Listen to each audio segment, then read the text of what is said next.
Good morning.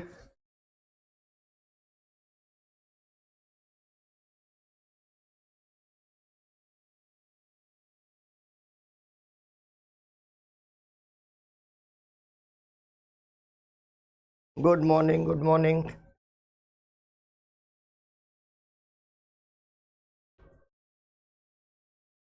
आने दो सबको, जल्दी जल्दी से फिर शुरू करें।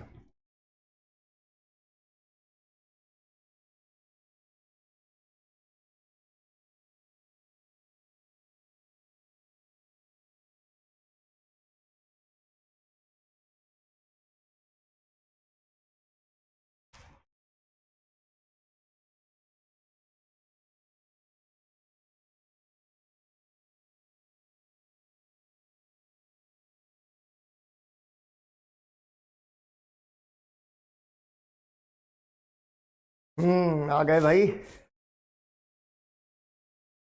चलो, अब मॉडर्न इंडिया की इस थीम की आखिरी क्लास, उसके बाद 1 से 1.5 थोड़ी सी जो क्लासेस हैं, 1 से 2 मान लो, 1.5 की बजाय, तो उसमें हम लोग कुछ प्रीलिम सेंट्रिक और आदिवासी विद्रोहों के बारे में थोड़ा सा पढ़ेंगे। आदिवासी किसान विद्रोह, है ना। तो आज की ये जो क्लास है वो आज़ादी दिला के मानेगी, है ना। हम स्वतंत्र हो जाएंगे। कल की क्लास में हमने क्या देखा कि कैसे सांप्रदायिकता का विकास हो रहा है और मुस्लिम लीग लगातार मजबूत हो रही है। ये कल की क्लास में हमने देखा। कल की क्लास ये बताती है कि दरअसल 2 प्रक्रियाएं अलग अलग दिशाओं में चल रही हैं। एक प्रक्रिया हमें स्वतंत्रता की ओर ले जा रही है और दूसरी प्रक्रिया हमें विभाजन की ओर लेकर जा रही है। तो स्वतंत्रता और विभाजन कल हम लोग पढ़ रहे थे।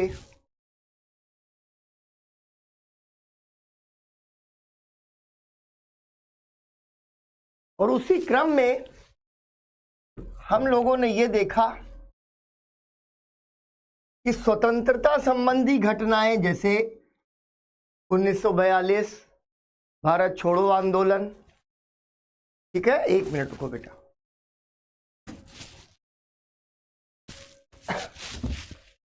एक सेकंड रुको।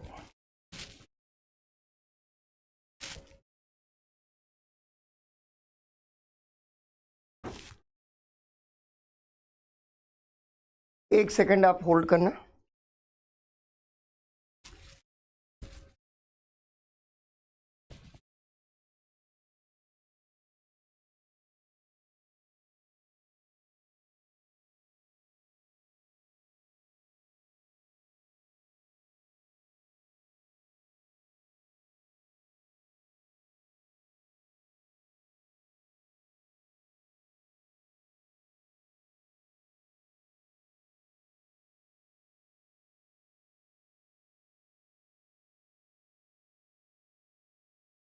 कि 1942 का भारत छोड़ो आंदोलन और उसके साथ साथ हमने आजाद हिंद फौज का घटनाक्रम देखा। फिर आजाद हिंद फौज के जो कैदी पकड़े गए उनका भी हमने देखा कि किस तरीके से देश में उससे गुस्सा पैदा हुआ।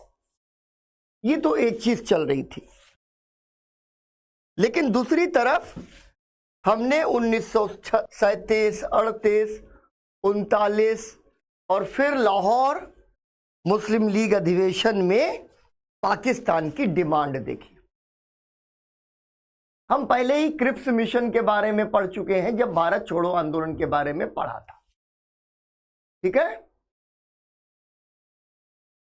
समझ गए।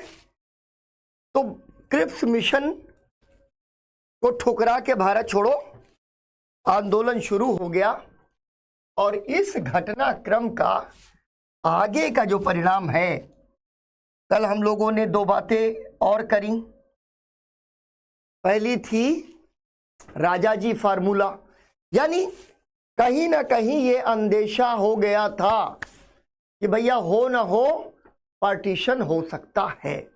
तो मुस्लिम लीग अब इतनी बड़ी ताकत बन गई है, दंगा करती है, ठीक है, बवाल करती है, और साथ ही में अंग्रेज उसको बचाते भी हैं, उसको आगे बढ़ाते भी हैं। तो मुस्लिम लीग को मना लो कहीं गड़बड़ ना हो जाए। तो हमने दो बातें और करी थी कल, राजाजी फार्मूला और देसाई लियाकत पैक्ट।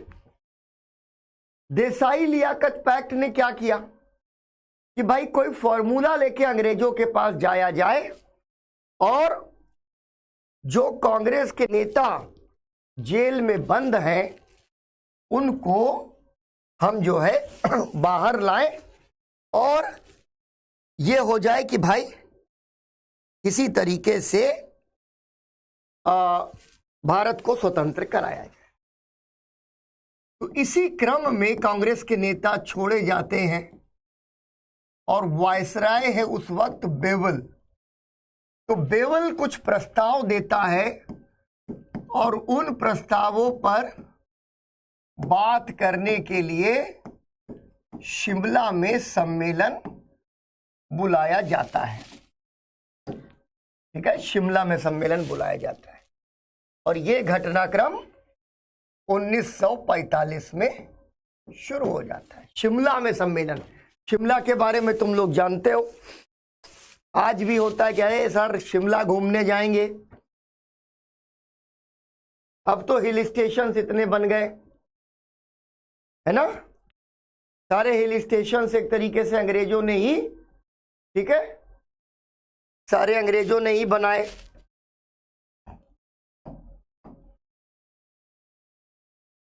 और उनके नाम भी वैसे ही हैं।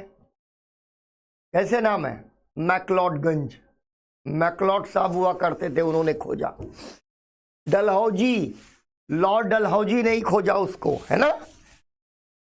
और जिनके नाम ऐसे नहीं है जैसे शिमला, नैनीताल, ये भी ससुरे उन्होंने ही खोजे। क्यों? क्योंकि हिंदुस्तान एक गर्म देश है और जो यूरोप जहां से वो आए थे वो ठंडा था। फिर इन्होंने खोजे, इन्होंने कहा कि अरे यार बहुत बढ़िया, यहां पर तो पहाड़ है, पहाड़ में यूरोप जैसा फील आता है, ठंडा ठंडा फील आता है। तो ग्रीष्मकालीन राजधानी क्या बनाई थी? शिमला।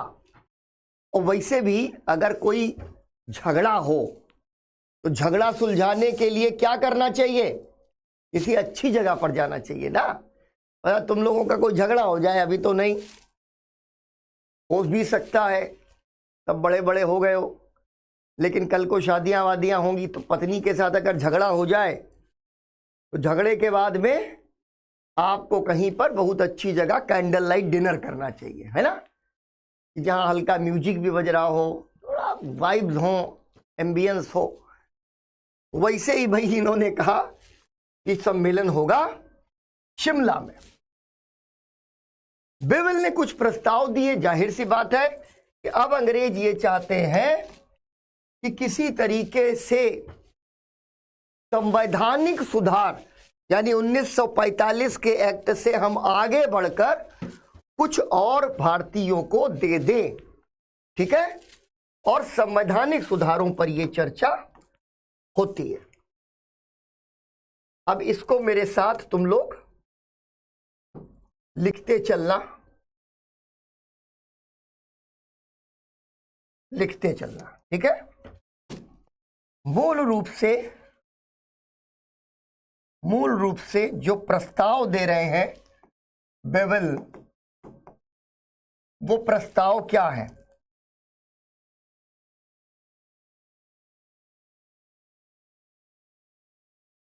वो प्रस्ताव है, पहला, संवैधानिक सुधार। भाई हम संवैधानिक सुधार करना चाहते हैं एक बार फिर से, ठीक। छड़ी तो लगा दी, भारत छोड़ो आंदोलन का दमन कर दिया, लेकिन आप फिर से संवैधानिक सुधार करना चाहते हैं। लेकिन उन्होंने कहा कि हम संवैधानिक सुधार में मुस्लिम लीग को अब अलग नहीं कर सकते, उसको हमें विशेष प्रतिनिधित्व देना है। यानी पहली बार अंग्रेज इस बात की पूर्व पीठिका तैयार कर देते हैं कि हमें मुस्लिम लीग को विशेष प्रस्ताव देना है। जाहिर सी बात है कांग्रेस को तो देना ही देना है, लेकिन मुस्लिम लीग को जो है हम ये विशेष प्रतिनिधित्व यहां पर देंगे। बहुत अच्छी बात है। तीसरी बात उन्होंने कही कि वर्तमान ब्रिटिश शासन के अंतर्गत हम लोगों को अधिक स्वतंत्रता देना चाहते हैं। यानी शासन किसका रहेगा? ब्रिटिश। तो वर्तमान ब्रिटिश शासन के अंतर्गत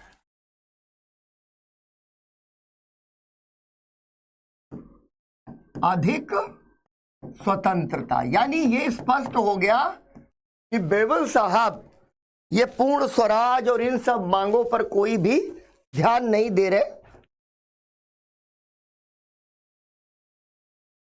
अंग्रेजी शासन बना रहेगा। तो कांग्रेस ने इसको ठुकरा दिया। कांग्रेस ने कहा कि तुम्हारी नीयत में बेटा खोट है, और जो नीयत में खोट है वो ये है कि तुम अपना शासन बना के रखना चाहते हो।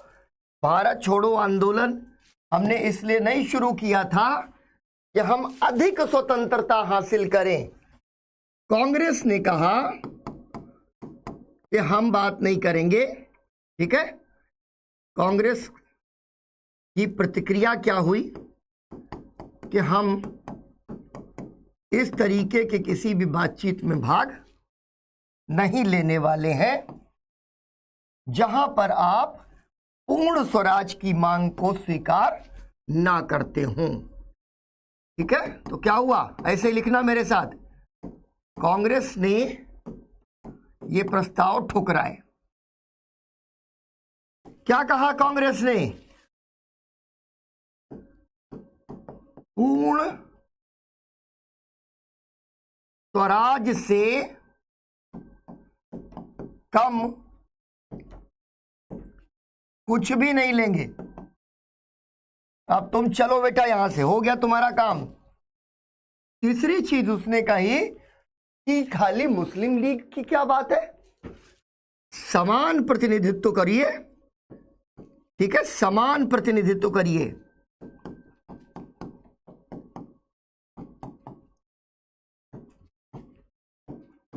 यानी कि मुस्लिम लीग को जो आप हद से ज्यादा बढ़ा रहे हैं। मुस्लिम लीग को क्या किया इन्होंने? मुस्लिम लीग एक ऐसा बच्चा जो है गोद ले लिया अंग्रेजों ने, जो बच्चा एक बहुत ही शैतान बवाली हिंसक किस्म का बच्चा है। और जब भी कभी कांग्रेस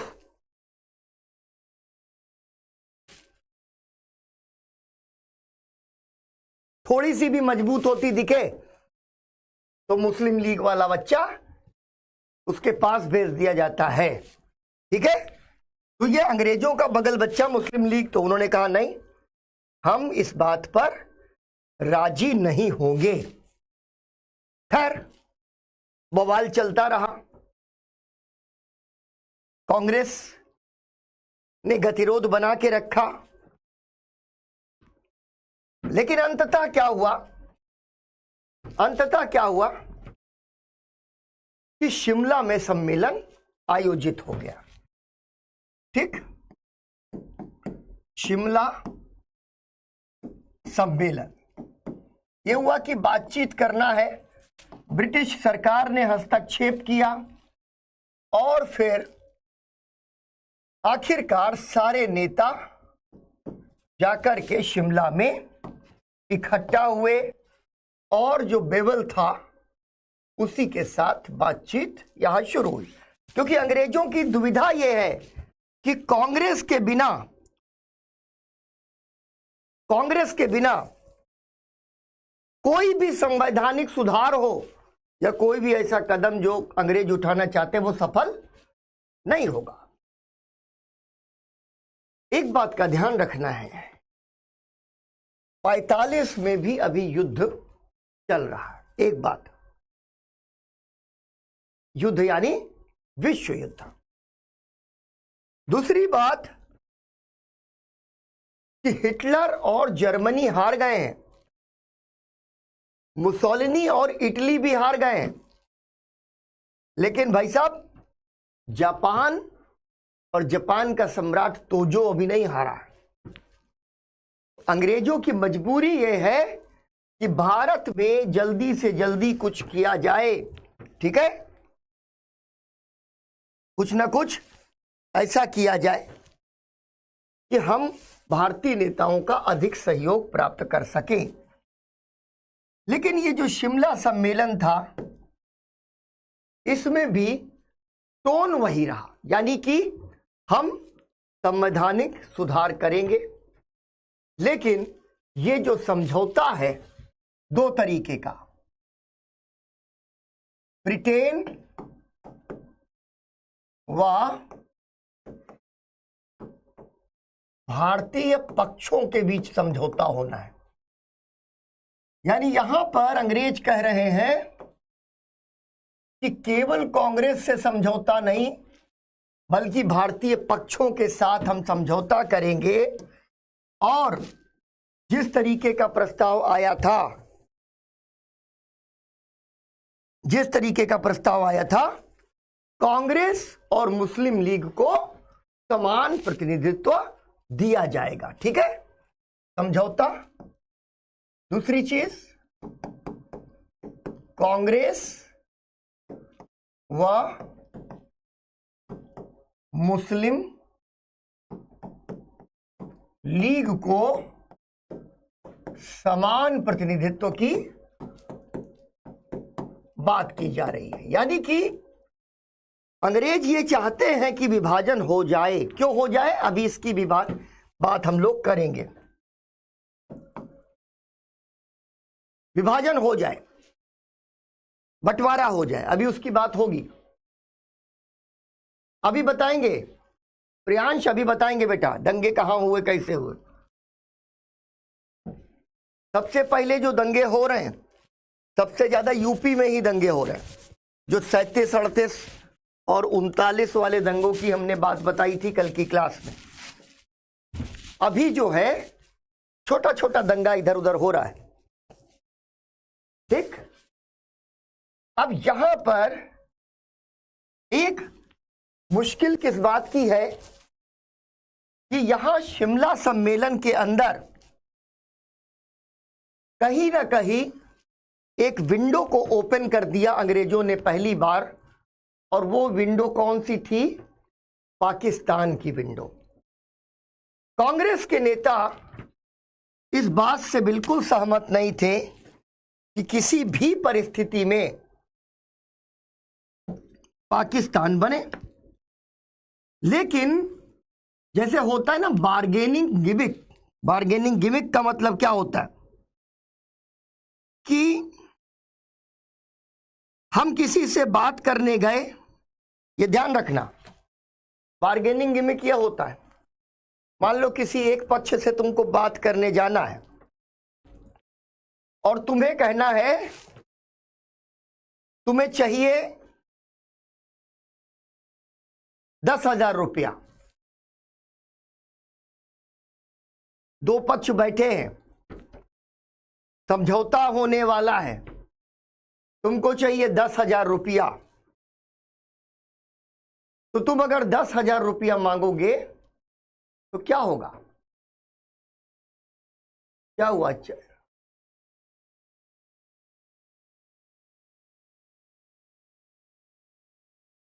हेडिंग अभी वही है बच्चे, हेडिंग नहीं बदली है, हेडिंग वही है।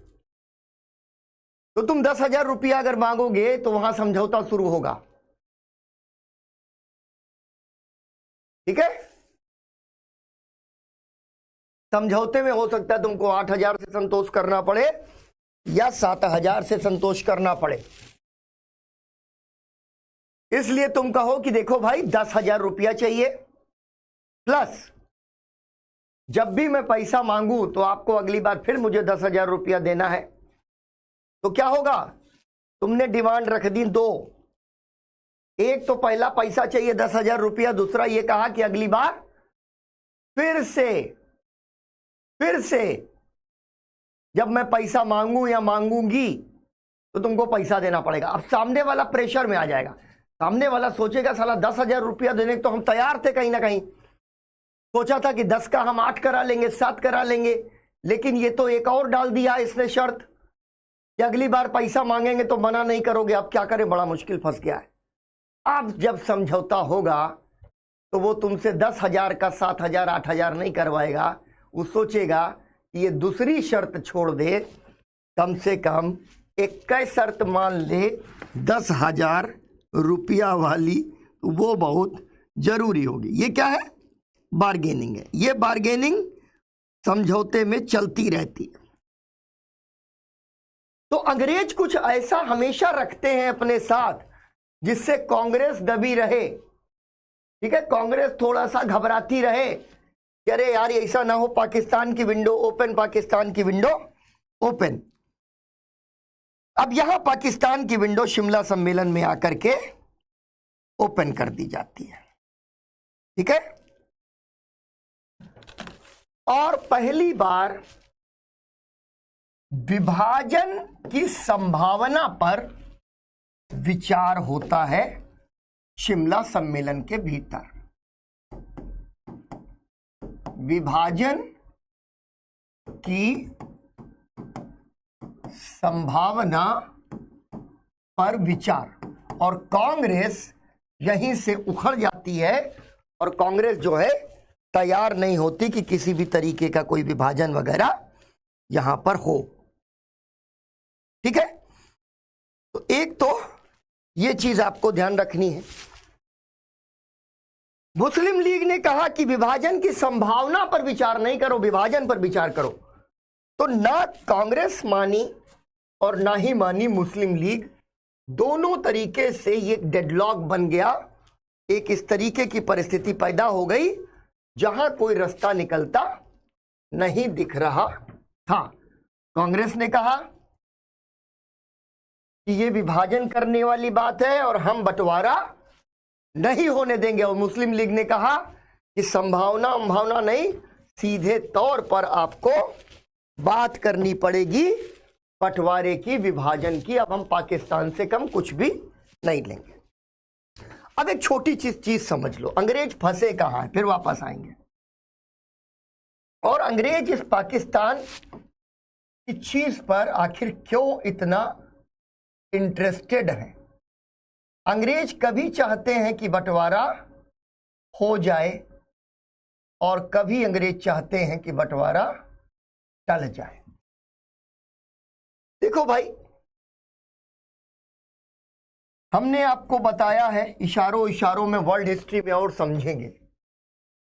हम गुलाम हैं ब्रिटेन के। ब्रिटेन के बारे में कहा जाता है कि ब्रिटिश साम्राज्य का सूर्य कभी अस्त नहीं होता। इसका मतलब क्या है, मतलब बहुत सीधा सा कि पूर्व की ओर जो सूर्य निकलता है ना पूरब में, तो उसकी किरणें जहां पड़ती हैं वो भी ब्रिटिश साम्राज्य होता है। और घूम करके दुनिया में हर जगह जब पश्चिम की ओर सूर्य का अस्त होता है, ऐसा नहीं है अस्त उधर होगा उदय इधर हो रहा है, धरती घूम रही है और सापेक्षिक रूप से हर जगह पूरब पश्चिम में उदय हो रहा है और उसका अस्त हो रहा है। और आखिर में जब उसकी किरणें सूरज का की जो है धरती के किसी एक हिस्से से बाहर जाती हैं, तो वो भी कहीं ना कहीं अंग्रेजों की धरती पर ही पड़ रहा होता है। ठीक है, आप समझो कि अमेरिका अब ब्रिटेन का पापा बन के उभरा है। ब्रिटेन सब कमजोर हो जाएंगे। ठीक, ब्रिटेन का भी हित किस चीज में है, कि छोटे छोटे देश बने दुनिया में। छोटे देश बनेंगे तो छोटे देश कमजोर देश बनेंगे। इसीलिए वो चीन को बहुत विभाजित करना चाहते हैं, नहीं कर पाए। इसीलिए वो भारत को विभाजित करना चाहते हैं। चीन के साथ जो ताइवान का विवाद है वो अंग्रेजों की देन है। आपस का झगड़ा फिर अंग्रेजों की देन। कि हर जगह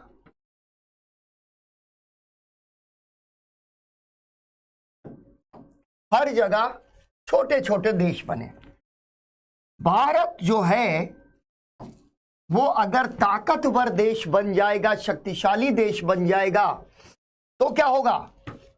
आने वाले समय में अमेरिका के प्रभुत्व को, ब्रिटेन के प्रभुत्व को, फ्रांस के प्रभुत्व को चुनौती देगा। इसलिए बेहतर है कि भारत के टुकड़े हो जाएं। तो भारत का एक विभाजन तो मुस्लिम लीग के साथ कर ही दिया जाना चाहिए। और फिर तुमको मालूम है कि यहां पर 565 रियासतें भी हैं। अंग्रेज तो ये चाहेंगे कि भारत जो है, एक समय में अंग्रेज ये चाहने लगते हैं कि बहुत सारे टुकड़ों में टूट जाए।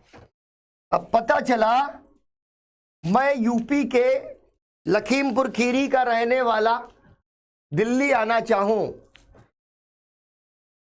तो जिस जगह हम रहते हैं वो है गढ़ी के राजा की जमीन। पता चला राजा गढ़ी स्वतंत्र राजा हैं और हमारे देश का नाम क्या है? हम गढ़ी राज्य के निवासी हैं। और मुश्किल से 12-15 किलोमीटर आगे चले तो दूसरे एक स्वतंत्र राजा हैं। राजा का क्या नाम है? राजा ओयल। ठीक है, राजा ओयल से आगे बढ़े राजा महमूदाबाद, राजा महमूदाबाद से बढ़े अवध के नवाब। ठीक है, तो कहने का मतलब है कि 100 किलोमीटर 200 किलोमीटर की रेंज में कभी कभी यहां 5 राजा हैं। तो इतने छोटे छोटे देशों में इसके टुकड़े भारत के कर दिए जाने चाहिए। इसको ध्यान से समझना कि छोटे छोटे टुकड़ों में भारत को तोड़ने की जो योजना है उसको कहते हैं बाल्कनाइजेशन।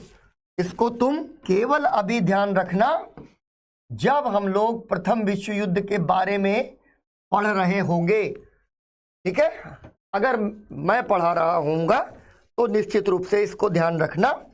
वो है बाल्कनाइजेशन, कि छोटे छोटे टुकड़ों में इसको तोड़ दिया जाए।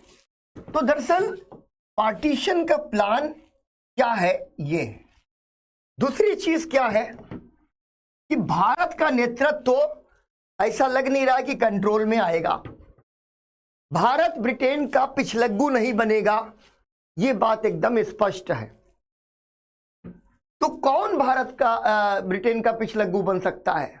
मुस्लिम लीग द्वारा बनाया गया पाकिस्तान। और वही हुआ प्रिसाइसली। भारत ने अपनी स्वतंत्र विदेश नीति का पालन किया और सबके साथ सहयोग किया, किसी का पिछलग्गू नहीं बना। लेकिन पाकिस्तान जैसे ही स्वतंत्र हुआ, ब्रिटेन का तो सितारा डूब ही गया, अमेरिका का पिट्ठू बन गया, अमेरिका का पिछलग्गू बन गया। तो क्या है, मैं तुमको केवल एक चीज समझाना चाह रहा हूं। जैसे ही शिमला सम्मेलन के साथ विभाजन की चर्चाएं शुरू होती हैं, उसका एक अंतरराष्ट्रीय परिप्रेक्ष्य है। अंतरराष्ट्रीय परिप्रेक्ष्य कि ब्रिटेन आखिर क्यों चाह रहा है कि विभाजन हो जाए और कभी चाहता है कि विभाजन ना हो। एक बात तो ये आ गई, ठीक है, कि ज्यादा बड़ा पक्ष तो ये चाह रहा था कि छोटे छोटे टुकड़ों में बटे, लेकिन उसकी संभावना नहीं बनी। एक पक्ष ये कह रहा था कि भारत के साथ दोस्ताना संबंध रखो, और कम से कम अगर भारत के साथ दोस्ताना संबंध रखोगे तो ब्रिटेन का एक अच्छा मित्र वहां पर होना चाहिए। अब यहां पर एक चीज और आई कि हम अंतरिम सरकार के गठन पर विचार करने वाले हैं कि जल्दी से जल्दी एक अंतरिम सरकार बन जाए, इंटरिम सरकार यहां पर बने। अंग्रेज ये कह रहे हैं कि जब तक ये आप आपस में समझौता नहीं कर लेंगे, ठीक है, तब तक हम कैसे आगे बढ़ सकते हैं। ठीक है, अब यहां मुस्लिम लीग को तो इन्होंने कहा कि हम देंगे ही देंगे प्रतिनिधित्व, साथ ही साथ में उन्होंने कहा कास्ट हिंदू यानी सवर्ण हिंदुओं के लिए भी प्रतिनिधित्व की इन्होंने बात की। यानी समाज के भीतर जितनी तरीके के अलग अलग प्रतिनिधित्व की बात संभव हो, उतनी तरीके की प्रतिनिधित्व की बात यहां पर आ जानी चाहिए। ठीक है ना। अब यहां पर कि जब ये हम अंतरिम सरकार बनाएंगे, वहां पर वायसराय और कमांडर इन चीफ यानी सेना प्रमुख वो अंग्रेज बने रहेंगे। ठीक है, इनकी सत्ता को कोई चुनौती नहीं दी जाएगी। वायसराय व कमांडर इन चीफ बने रहेंगे, यानी सरकार अपनी बनाओ, लेकिन जो कहा था अंग्रेजों ने कि ब्रिटेन के अधीन बनाओ। ठीक है ना, अधीन बनाओ, सब भारतीय यहां पर आ जाएंगे। ठीक, क्या होगा? कांग्रेस ने फिर वही कहा कि हमें चाहिए पूर्ण स्वराज, और मुस्लिम लीग ने कहा कि यहां पर हमें संभावना पर विचार नहीं करना है, हमें चाहिए पाकिस्तान। ये बातचीत विफल हो गई। ठीक है, इसको लिख लेना है।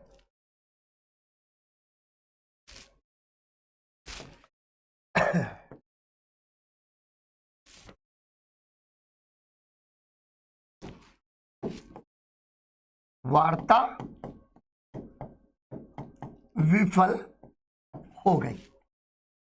अब जरा इसकी अगली स्लाइड को तो ये जरा डिजाइन करके एक वो बनाओ, थोड़ा मेन सेंट्रिक इसको बनाओ।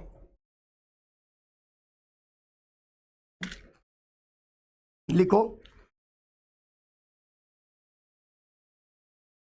लिखो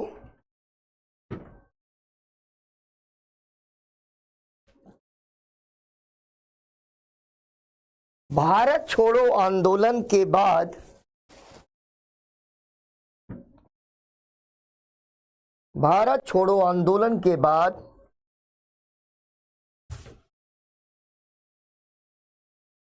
अंग्रेज यह समझ चुके थे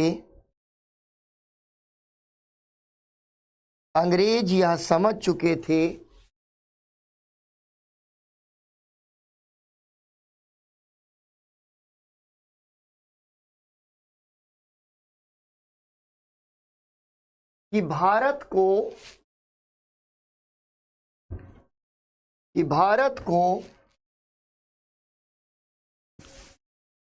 लंबे समय तक गुलाम बनाकर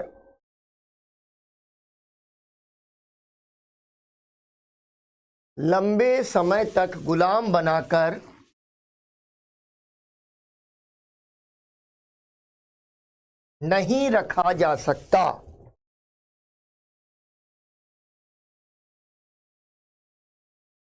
ठीक है, लंबे समय तक गुलाम बनाकर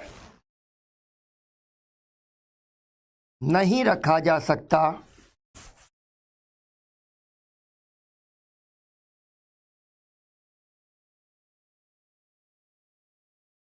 अगला पॉइंट, ब्रिटेन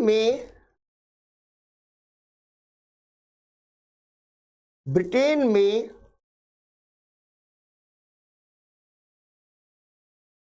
भारत को डोमिनियन स्टेटस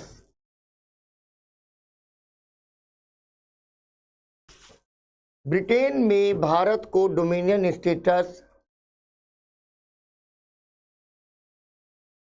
देने पर सहमति थी।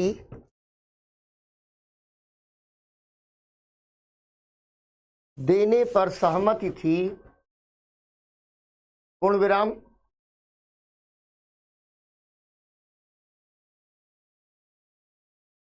क्योंकि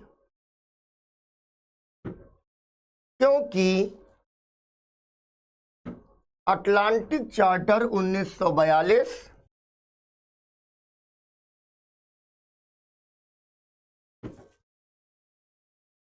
अटलांटिक चार्टर 1942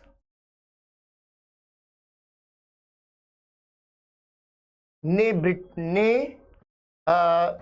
42 में ब्रिटेन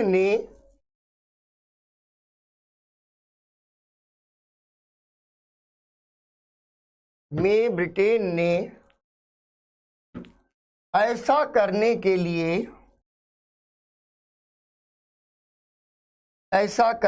लिए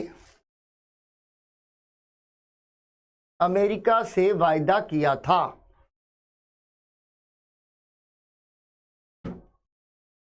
अब जैसे जैसे द्वितीय विश्व युद्ध खत्म होने लगा, वैसे ही अमेरिका ने ब्रिटेन को जो है ना चिट्ठियां भेजनी शुरू कर दी, या आज का जमाना होता तो मोबाइल पर वीडियो भेजने लगता कि तू वादा न तोड़, तू वादा न तोड़। ठीक है ना? तो भैया ये वादा नहीं टूटना चाहिए, अमेरिका बार बार याद दिला रहा है। अमेरिका ये समझ रहा है कि ब्रिटेन को अब खत्म कर देना है विश्व शक्ति के रूप में। क्यों? क्योंकि जब तक ब्रिटेन खत्म नहीं होगा तब तक अमेरिका दुनिया का गुंडा कैसे बनेगा। ठीक, अगला पॉइंट लिखो।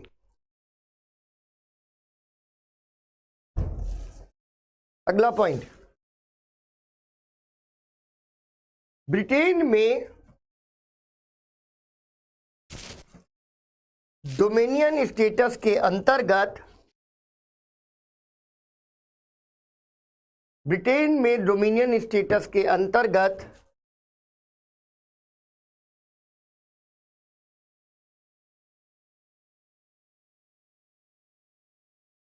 भारत के दो प्रकार के स्वरूप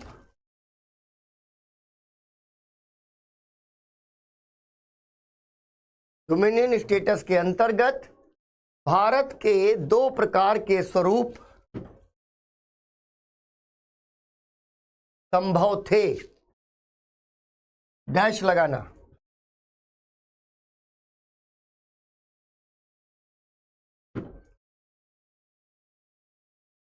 डैश लगाना। अगला पॉइंट, मतलब अगला पॉइंट नहीं, इसमें इंडेंट, डैश डैश के बाद इंडेंट पॉइंट। एकीकृत भारत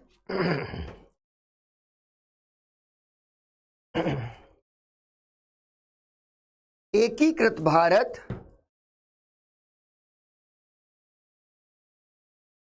जो आर्थिक, राजनीतिक और सामरिक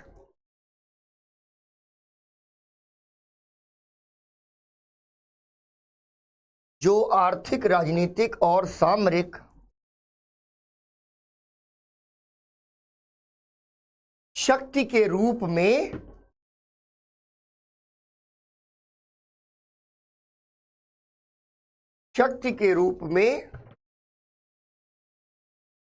उभरे,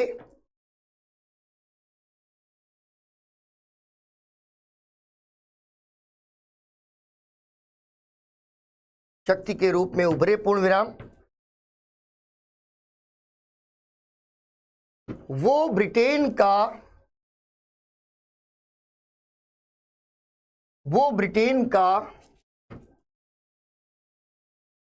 और फिर अमेरिका का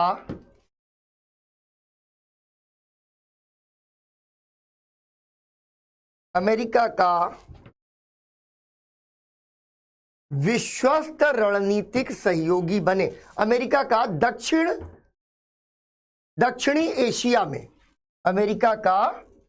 दक्षिणी एशिया में विश्वस्त रणनीतिक सहयोगी बने।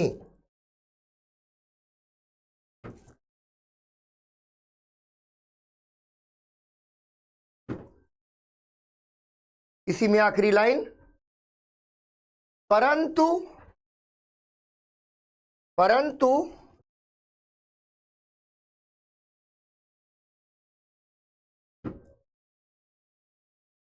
परंतु राष्ट्रीय आंदोलन यानी आजादी की लड़ाई, परंतु राष्ट्रीय आंदोलन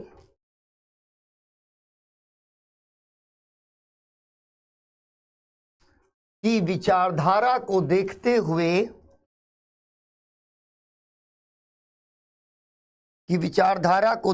हुए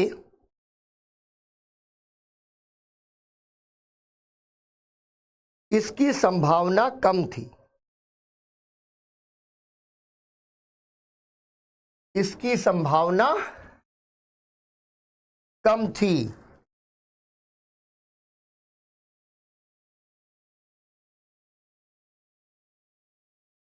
इंडेंट बुलेट पॉइंट, इसके बाद वाला दूसरा,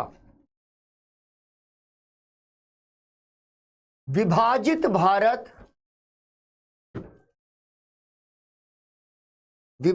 भारत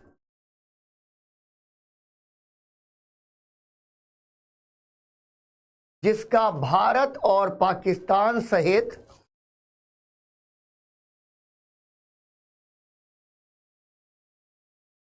विभाजित भारत जिसका भारत और पाकिस्तान सहित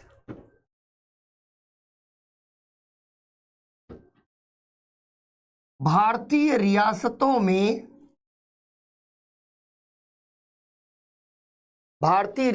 में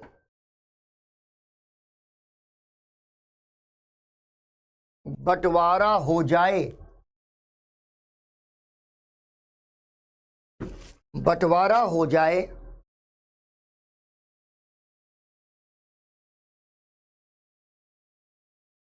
ताकि ब्रिटेन व अमेरिका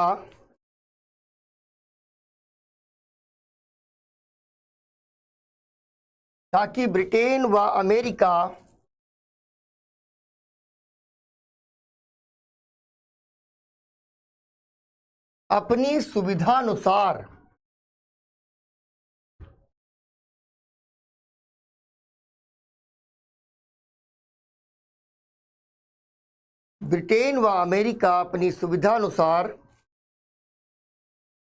रणनीतिक व सामरिक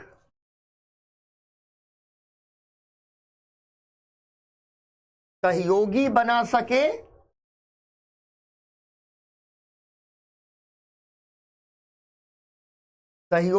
सकें और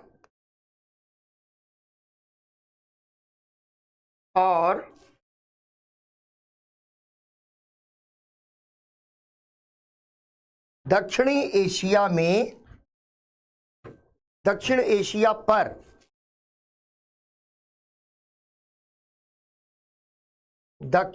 एशिया पर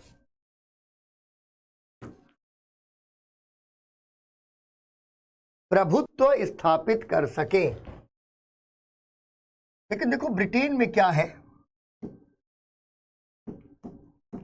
ब्रिटेन में दो राजनीतिक दल हैं, कंजर्वेटिव और लेबर पार्टी। कंजर्वेटिव रूढ़िवादी और श्रमिक दल। जैसे हर जगह पर दो दल हैं तो दो तरीके की सोच है, ठीक है। तो ब्रिटेन में भी कंजर्वेटिव और लेबर है। हुआ क्या कि ब्रिटेन में भी चुनाव हुए 1945 में, लेबर पार्टी जीत गई, लेबर पार्टी विजयी। और तुमने स्टैनफोर्ड क्रिप्स के समय ये देखा था कि क्रिप्स लेबर पार्टी के सदस्य थे और भारत के प्रति संवेदनशील थे। ठीक है। अमेरिका की खोज भारतीयों ने नहीं की थी बेटा, अमेरिका की खोज कोलंबस ने की थी। बस उसने अमेरिकियों को भारतीय समझा था या अमेरिका को भारत समझा था। ठीक है। बिल्कुल हितकारी नहीं था बेटा, विभाजन तो बिल्कुल हितकारी नहीं था। ठीक है।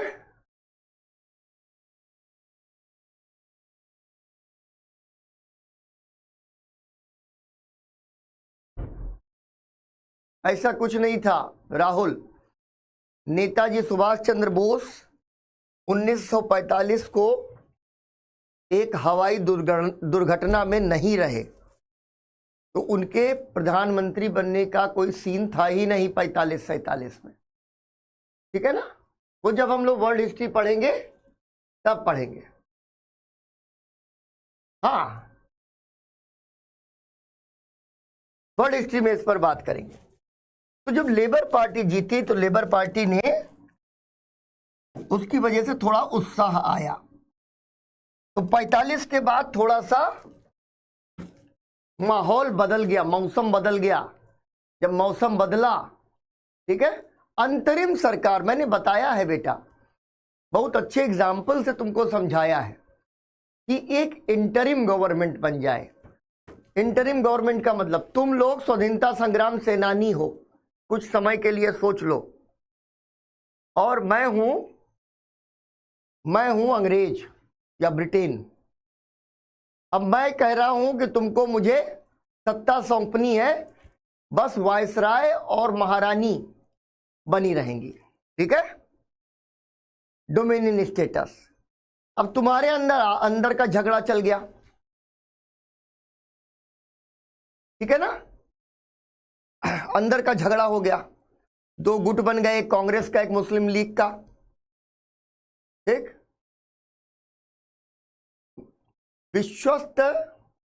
विश्वस्त का मतलब होता है बेटा विश्वसनीय, वफादार। ठीक है, तुम्हारा झगड़ा अंदर चल रहा है और मैंने कहा अपना अंदर का झगड़ा निपटाओ, मैं तुमको सत्ता सौंपना चाहता हूं। क्लास कैसे चलेगी, उस क्लास में कमेंट बॉक्स खुलेगा कि नहीं खुलेगा, ये निर्णय तुम्हारा।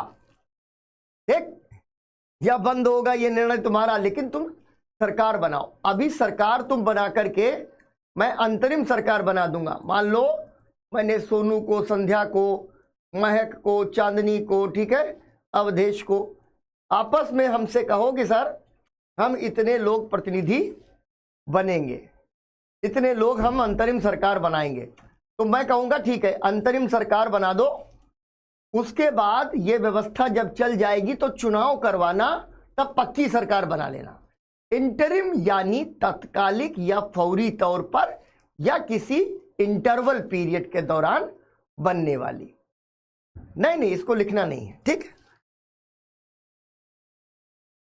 अब ये लेबर पार्टी जीत गई, तो लेबर पार्टी ने कहा कि लड़ाई माफ करो, गांधी जी को याद करो टाइप का मसला, कि लड़ाई को माफ करो। अब चलो, चुनाव हुए थे 1937 में, उसके बाद से चुनाव हुए नहीं है। अरे आओ यार, चुनाव लड़ो। तो 1946 के चुनावों की घोषणा कर दी गई। 1946 के चुनाव आ गए सर पर, और ये भी एक तरीके की चाल थी। मैं हमेशा कहता हूं, ओबामा हो चाहे ट्रंप, अमेरिकी जो है ना, उनकी दुनिया के लिए नीति नहीं बदलती, अपने लिए कुछ भी बदल जाए। वही हाल यहां का है कि ब्रिटिशर्स थोड़े कम बुरे या थोड़े ज्यादा बुरे हो सकते हैं, लेकिन अनिवार्यतः वो बुरे थे। 1946 के चुनाव क्यों किए गए कि भैया चुनाव करवा दो, इससे सिद्ध हो जाएगा कि भारत का बंटवारा होना है कि नहीं होना है। ठीक, एक तरीके का मैंडेट, यानी जनता अगर मुस्लिम लीग को जिता देगी तो यानी कि मुसलमान पाकिस्तान के साथ है, ये सिद्ध हो जाएगा। और फिर क्या होगा कि पार्टीशन करना आसान हो जाएगा। ठीक, तो अगली हेडिंग तुम लोग बनाओ 1946 के चुनाव। 1946 के चुनाव, ये हेडिंग बन जाएगी। यही सब हेडिंग, मेन हेडिंग यही चलती रहेगी।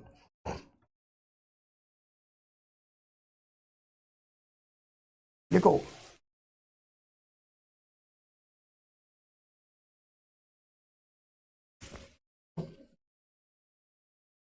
इस बीच 1945 में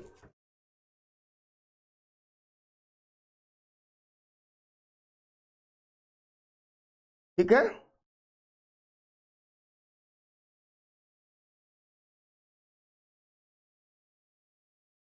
सामरिक का मतलब बेटा सैन्य से संबंधित, युद्ध से संबंधित। ठीक है साक्षी,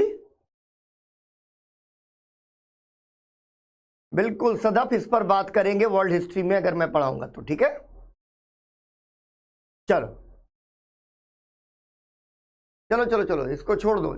जितेंद्र, मैंने बताया सामरिक का मतलब युद्ध से संबंधित। ठीक है, यानी कहां कहां पर अपनी सेनाएं बैठाई जा सकती हैं। ठीक है ना, चलो 1946 के चुनाव हेडिंग डालो, पहला पॉइंट लिखो। इस बीच 1945 में ब्रिटेन में चुनाव हुए, ब्रिटेन में चुनाव हुए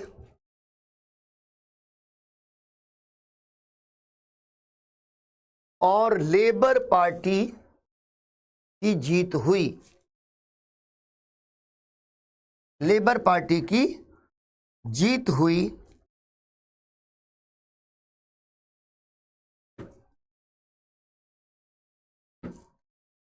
अगला पॉइंट,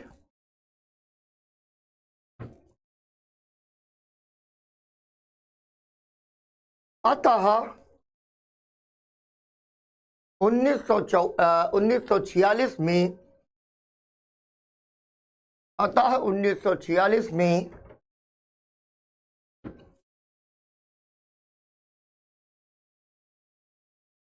चुनावों की घोषणा कर दी गई।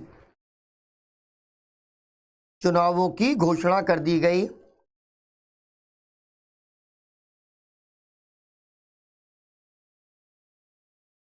एक सवाल जो पीवाईक्यू के लिए भी बड़ा महत्वपूर्ण है वो लिख लेना।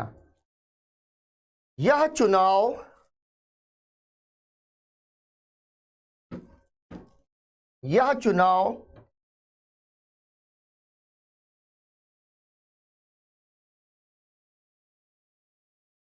भारत सरकार अधिनियम,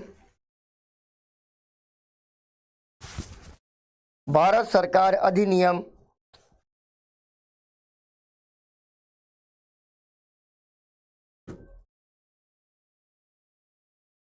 1935 के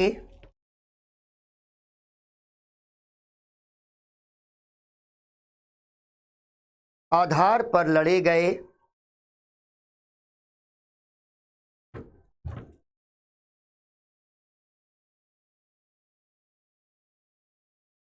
अगला पॉइंट,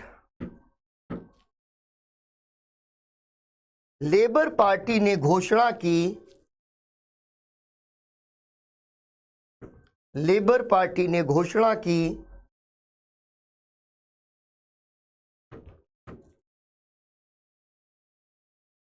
कि चुनावों के बाद, कि चुनावों के बाद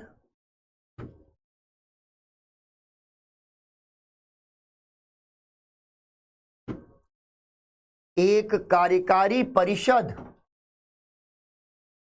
एक कार्यकारी परिषद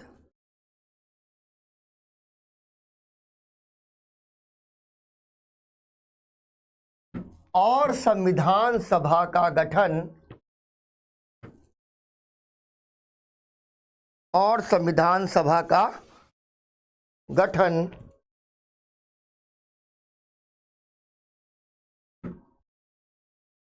किया जाएगा।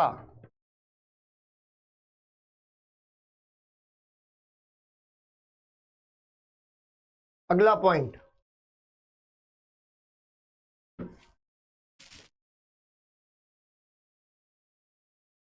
केंद्रीय विधानसभा, अब ये ध्यान देखना कि केंद्र में जो विधायी परिषद है उसका भी चुनाव यहां पर हो गया।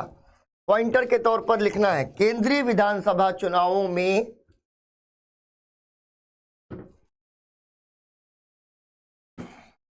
केंद्रीय विधानसभा चुनावों में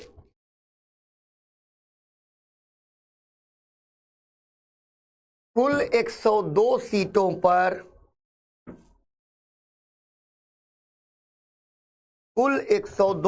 पर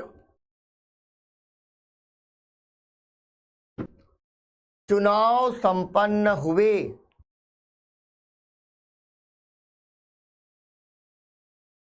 कुल 102 सीटों पर चुनाव संपन्न हुए, जिसमें से डैश लगाओ और एक लिस्ट जैसी बनानी है, जिसमें से डैश लगा के पहला पॉइंट कांग्रेस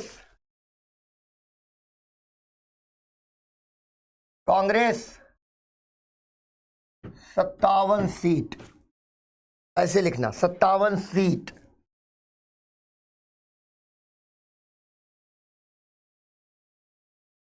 ब्रैकेट में लिखना 57 सीट के बाद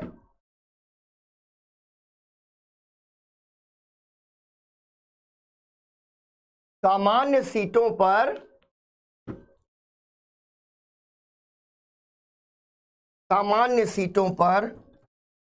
अब सामान्य सीट क्या है और मुस्लिम आरक्षित सीट क्या है? पृथक निर्वाचक मंडल, एक सीट पर 2 चुनाव होते थे ना, उस तरीके से आपको देखना है, ठीक।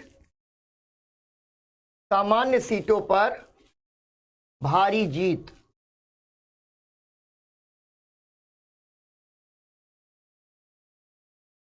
और लिखो मुस्लिम लीग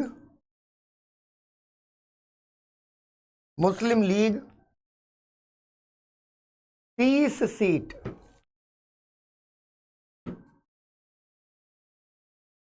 30 सीट।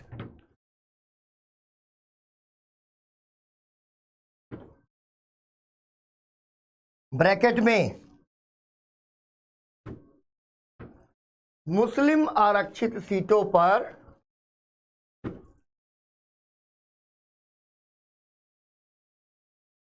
भारी जीत, ठीक। अब नॉर्मल पॉइंट पे आ जाओ, नॉर्मल पॉइंट पे आ जाओ। लिखो प्रांतीय विधानसभाओं के लिए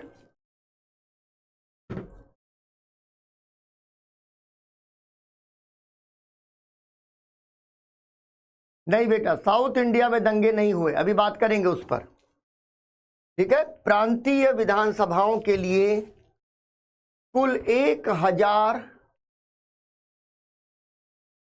1585 सीटों के लिए चुनाव हुए। अब यहां पर कुछ नहीं देखना है, यहां पर देखना किन किन प्रांतों में सरकार बनी, दैट इज ऑल, इससे ज्यादा नहीं। चुनाव हुए। अगला पॉइंट, कांग्रेस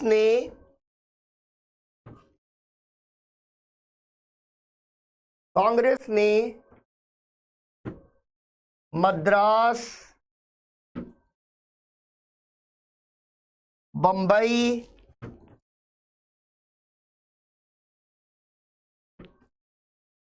संयुक्त प्रांत,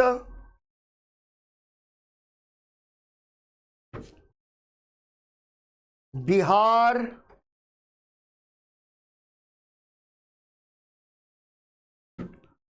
उड़ीसा,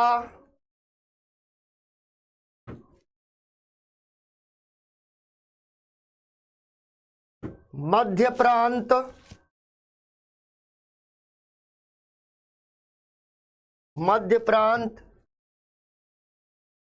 बरार,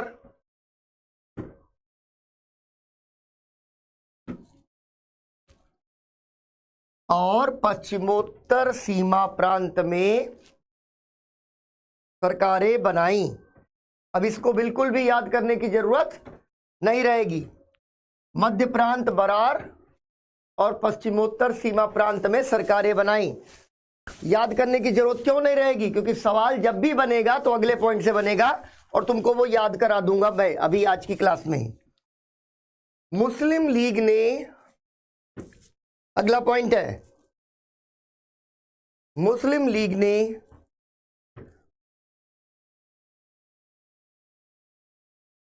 बंगाल और सिंध में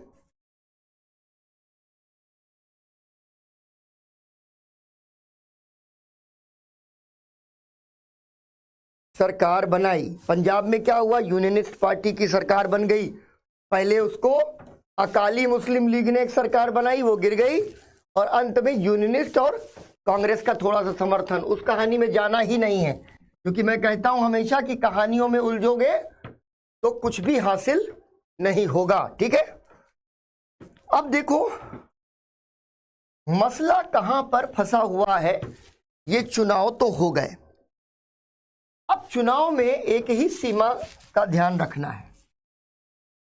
जो मुस्लिम आरक्षित सीटें थी, 90% सीटों पर मुस्लिम लीग जीत गई।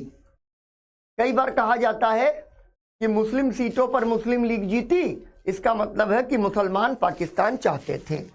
लेकिन मैंने आपको क्या बताया कि ये जो 90% मुस्लिम सीटें हैं, इस पर वोट देने का अधिकार केवल 14% मुसलमानों को है। केवल मुसलमानों को ही नहीं, हिंदुओं को भी 14% है। क्यों? क्योंकि प्रॉपर्टी और एजुकेशन, ये 2 क्राइटेरिया पर लोगों को मत देने का अधिकार दिया गया है। इसको दूसरी तरह से अगर कहें तो कह सकते हैं कि 86% लोगों को मत देने का अधिकार नहीं मिला। 86% लोगों को वोट देने का अधिकार नहीं मिला। ठीक है, 14% को मतदान और 86% को मताधिकार नहीं। तो दरअसल ये अंग्रेजों का खेल है, ये अंग्रेजों का खेल है। जिन्होंने मताधिकार जिनको प्राप्त नहीं है, उसमें एक है तुम्हारा जो है आजाद मुस्लिम कॉन्फ्रेंस। ठीक है, आजाद जो है के नाम पर 3-4 छोटे छोटे संगठनों का चुनाव हुआ। ऑल इंडिया शिया बोर्ड, ऑल इंडिया मोमिन कॉन्फ्रेंस, ऐसे करके बहुत सारे संगठन हैं जिनका बहुत ज्यादा प्रभाव है इस वर्ग में। जमीयत उलेमाए हिंद है, ये सारे के सारे मुस्लिम लीग के खिलाफ हैं, मुस्लिम लीग का विरोध कर रहे हैं। लेकिन इन लोगों को वोट देने का अधिकार नहीं मिला और इसकी वजह से वहां पर लोग जीत ही नहीं सके। तो ये कहना अपने आप में जो अंग्रेजों का तर्क था कि पाकिस्तान की डिमांड मुसलमान कर रहे हैं, ये इसलिए गलत है क्योंकि यहां पर 86% मुसलमान जो मुस्लिम लीग के खिलाफ हैं, उन संगठनों से जुड़े हुए हैं, उनको तो वोट देने का अधिकार नहीं मिला। और ये जो 14% हैं, इसका नेतृत्व किसके पास में है? मुस्लिम भूस्वामी, मुस्लिम भूस्वामी जिनके पास जमीनें हैं, लैंडलॉर्ड्स। कांग्रेस कह रही है कि जमींदारी खत्म कर देंगे, इसलिए सब घबराए हुए हैं, मुस्लिम लीग के साथ चले गए। ठीक है ना, मुस्लिम लीग के साथ चले गए। तो कुल मिलाकर इसमें अगली चीज लिख लो, अगला पॉइंट, मुस्लिम लीग ने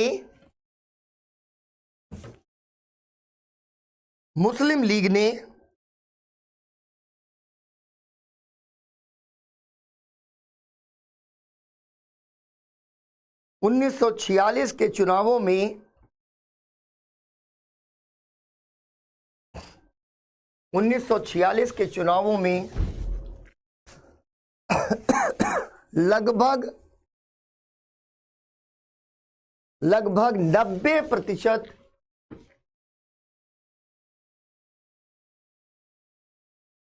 शिया सुन्नी, ठीक है, शिया सुन्नी, ये 2 बड़े फैक्शंस हैं मुस्लिम मुस्लिमों के बीच। ठीक है, चलो लिखो। 1946 के चुनावों में लगभग 90% मुस्लिम आरक्षित सीटों को जीत लिया।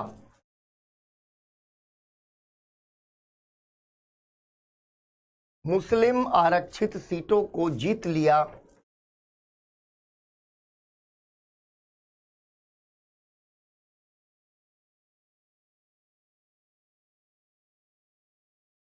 उसने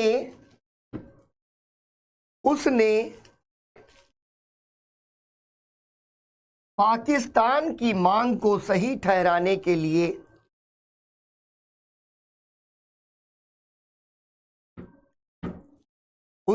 पाकिस्तान की मांग को सही ठहराने के लिए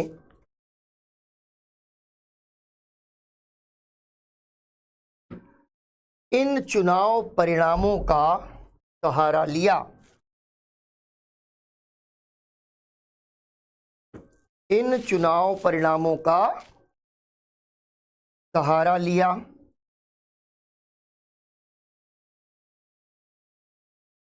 जबकि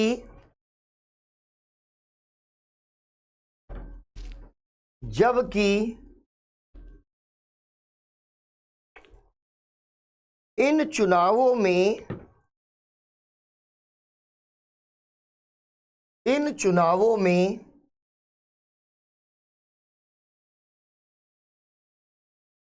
शिक्षा और संपत्ति, इन चुनावों में शिक्षा और संपत्ति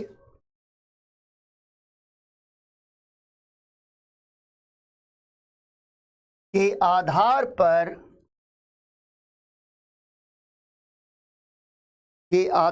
पर ही मत देने का अधिकार था।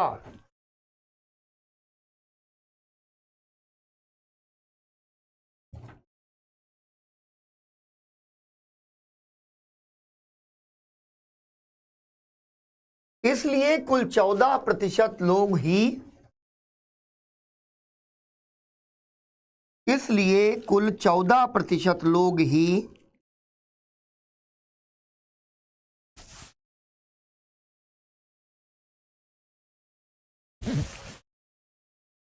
इन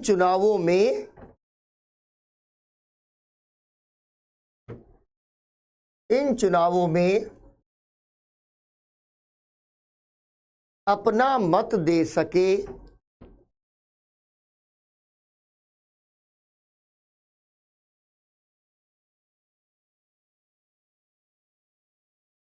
जबकि 86%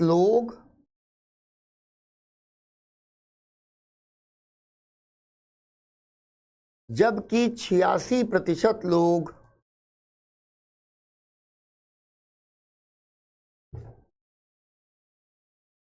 मताधिकार से वंचित रखे गए।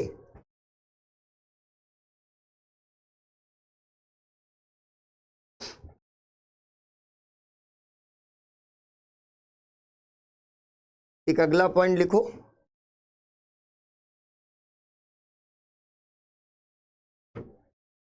अगला पॉइंट, मुस्लिम लीग का नेतृत्व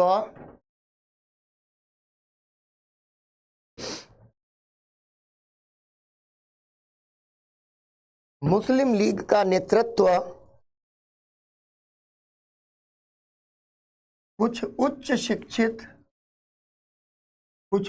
शिक्षित मुसलमानों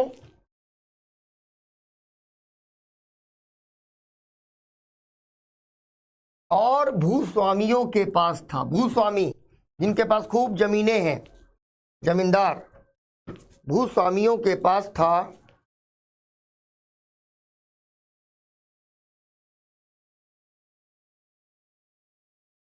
जबकि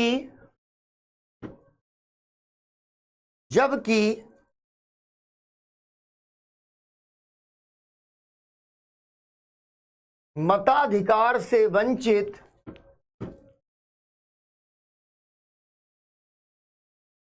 जबकि मताधिकार से वंचित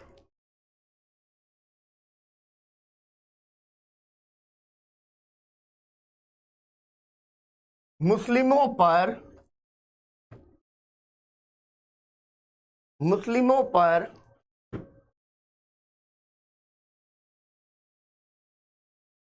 मुस्लिम लीग और पाकिस्तान के विरोधी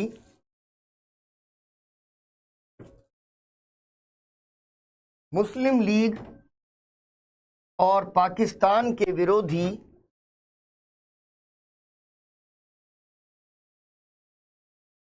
तथा कांग्रेस समर्थक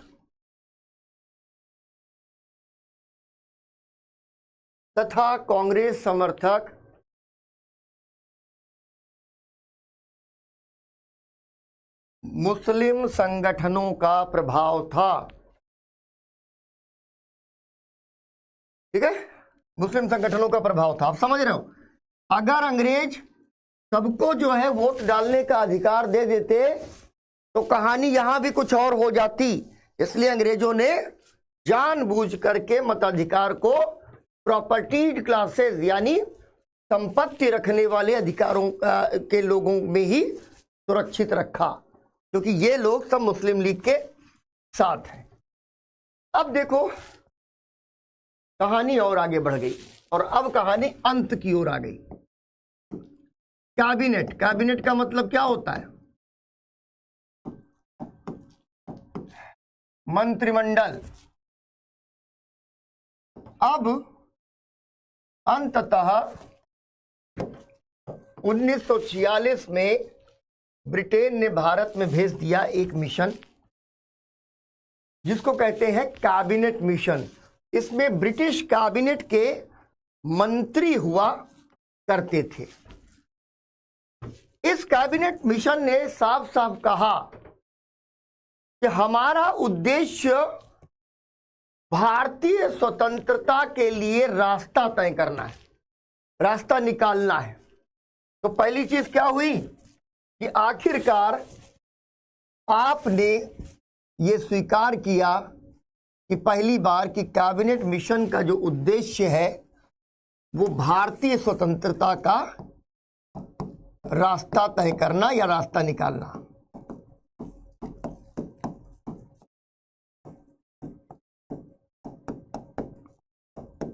कि भाई कैसे होगा इस पर बातचीत करो, बाकी बातचीत नहीं है, हमने मान लिया,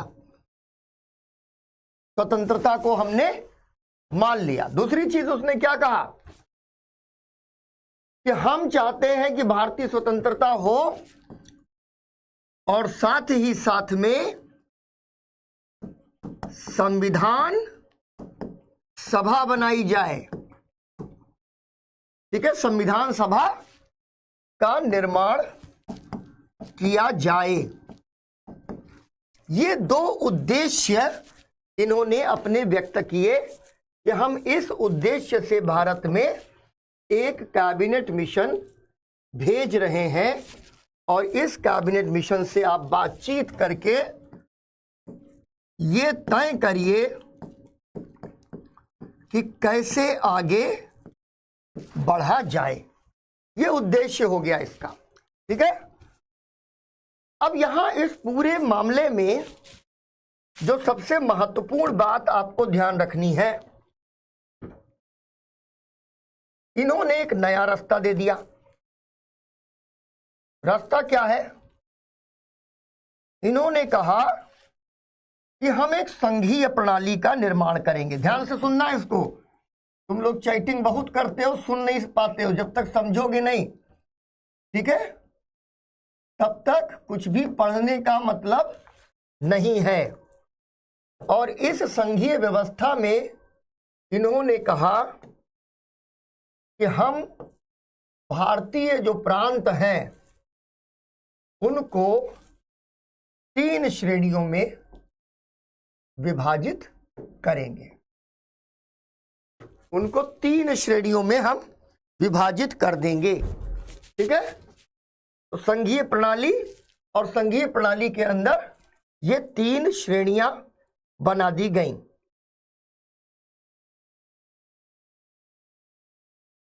ठीक है, एक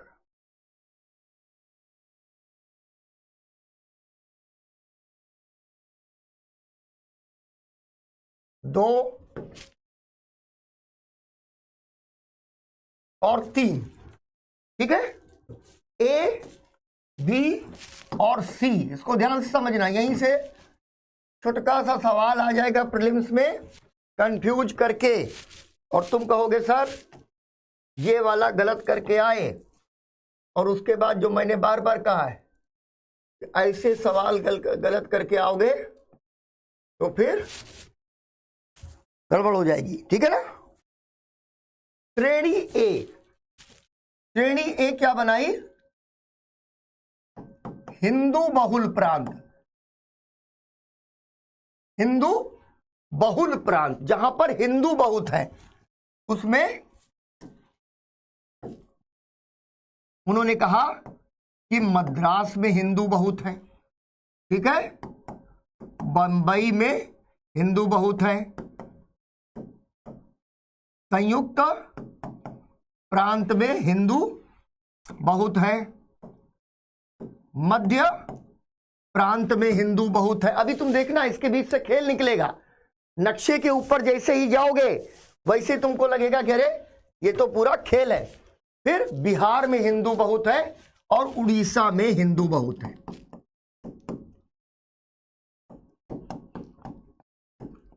जहां कांग्रेस जीत रही है उसको इन्होंने कहा कि एक साथ कर दिया जाए। मद्रास ये जो है इतने मध्य प्रांत, बिहार, उड़ीसा, संयुक्त प्रांत और ये सब। अब इन्होंने कहा कि दो श्रेणियां बनेंगी जो कि होंगी मुस्लिम बहुल और मुस्लिम बहुल। और इसमें इन्होंने कहा कि ये जो मुस्लिम बहुल हैं ये कौन से? उत्तर पश्चिमी प्रांत। ठीक है, उत्तर पश्चिमी प्रांत मुस्लिम बहुल प्रांत बनेंगे, लेकिन कहां के? उत्तर पश्चिमी प्रांत, यानी पश्चिमोत्तर, पंजाब और दूसरी तरफ के। ठीक है ना, उसके आगे के। और दूसरी तरफ इन्होंने कहा कि पूर्वी प्रांत। ठीक है ना, मुस्लिम बहुल पूर्वी प्रांत। अब देखो खेल कहां पर होना है। पंजाब का विभाजन मुस्लिम लीग चाहती है। मुस्लिम लीग की इच्छा है कि पंजाब जरूर विभाजित हो और पंजाब को विभाजित करेंगे। दूसरा सिंध। ठीक है, सिंध का इलाका मुस्लिम लीग चाहती है कि वो उसको मिले। तीसरा जो अभी हमने देखा पश्चिमोत्तर सीमा प्रांत। ठीक है, और चौथा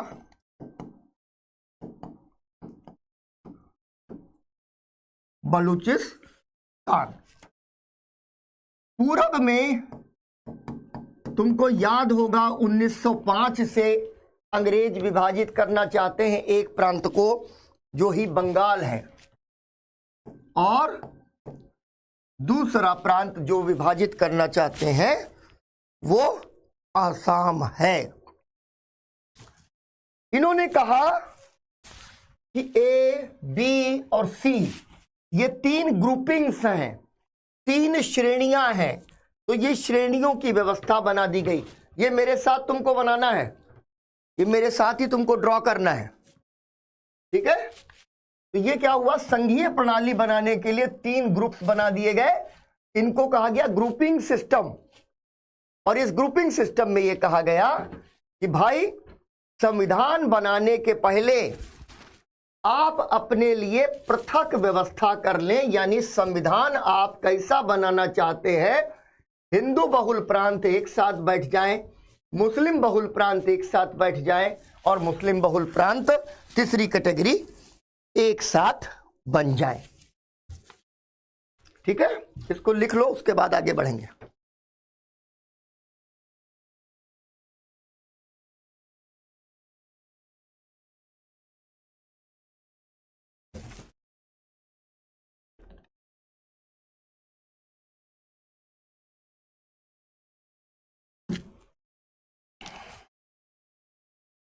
इसको तुम लोग ड्रॉ करो, 2 मिनट का एक ब्रेक मैं लूंगा। 25 हुआ है, 27 पर वापस आता हूं।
ओके, ये बना लिया।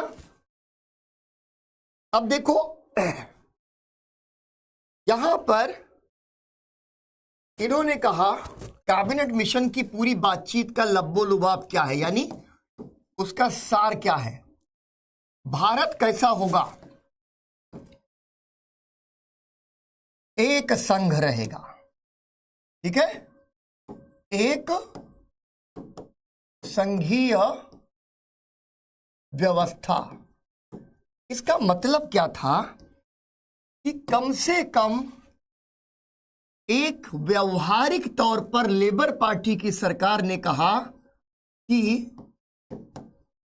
भारत का सीधे तौर पर भारत पाकिस्तान में विभाजन नहीं होगा, ठीक है, विभाजन नहीं होगा।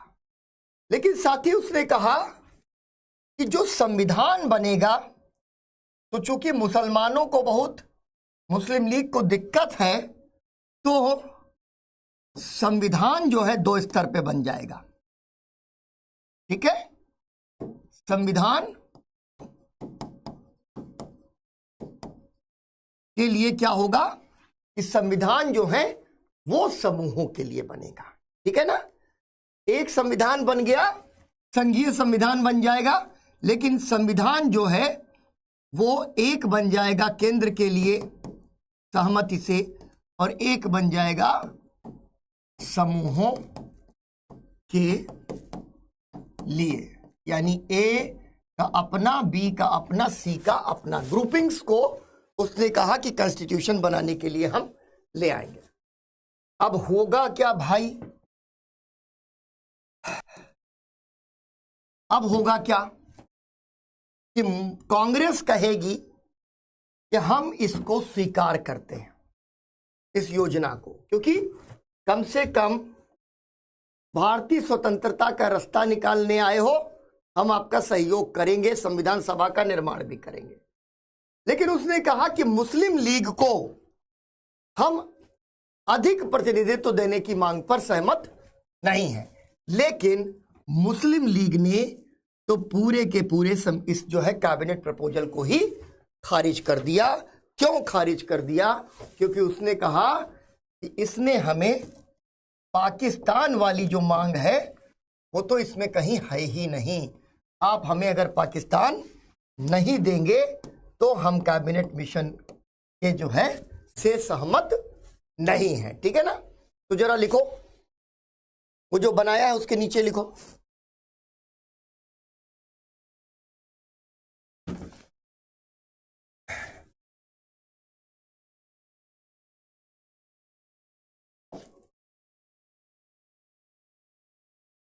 एक पॉइंटर लिखो, इस प्रकार कैबिनेट मिशन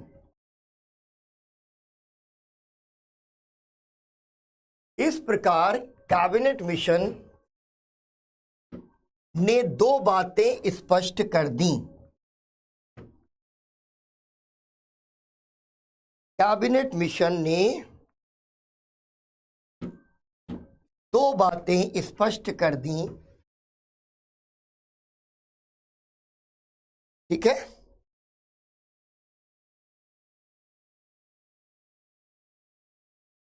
डैश लगाओ, पहला इंडेंट बुलेट पॉइंट लिखना।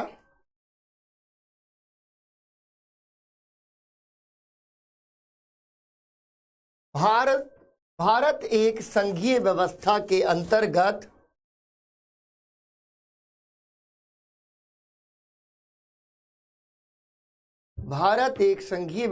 के अंतर्गत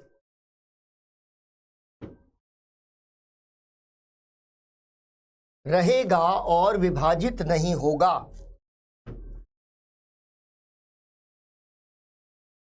और विभाजित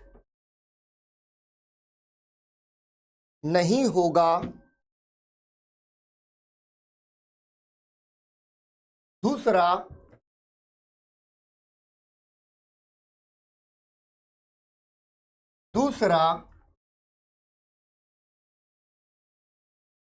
संविधान का निर्माण। ठीक है, ये दूसरा पॉइंट, सॉरी नहीं होगा, दूसरा पॉइंट, संविधान का निर्माण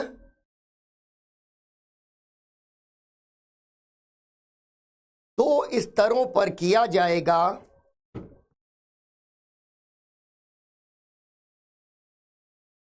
पूर्ण विराम। संविधान का निर्माण दो स्तरों पर किया जाएगा, पूर्ण विराम। पहला केंद्र के लिए और दूसरा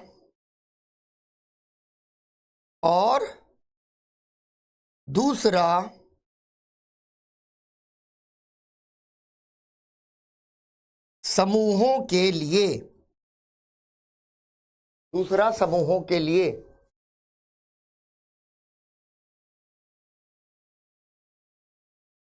अगला पॉइंट लिखो, मेन पॉइंट।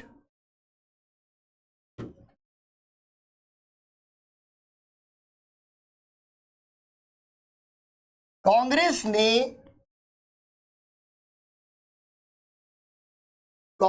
ने प्रांतों के समूहीकरण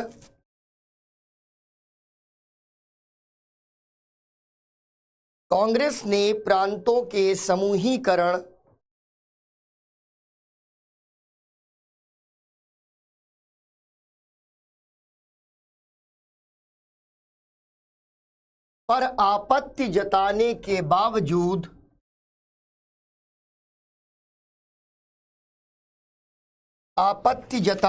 बावजूद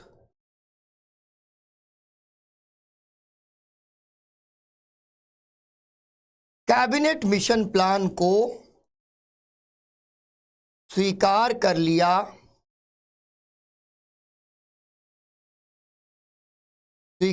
लिया।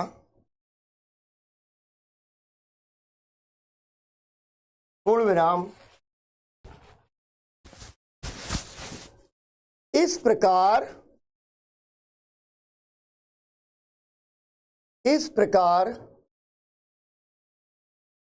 अंतरिम सरकार के गठन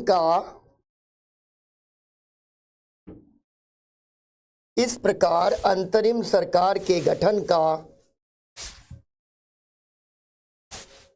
मार्ग प्रशस्त हुआ।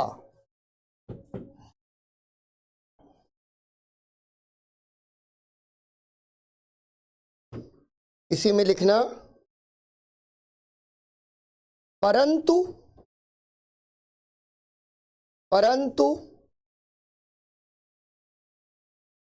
मुस्लिम लीग ने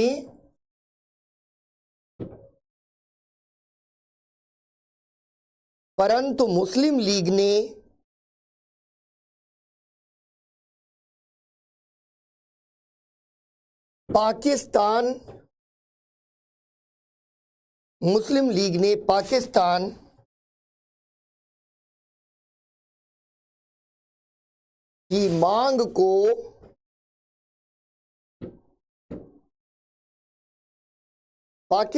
की मांग को अनदेखा करने के कारण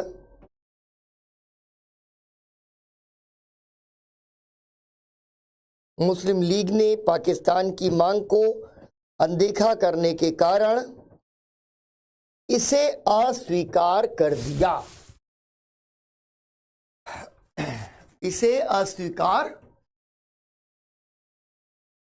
दिया। अब समझो कहानी, जो दंगे की कहानी तुम कह रहे थे वो क्या है?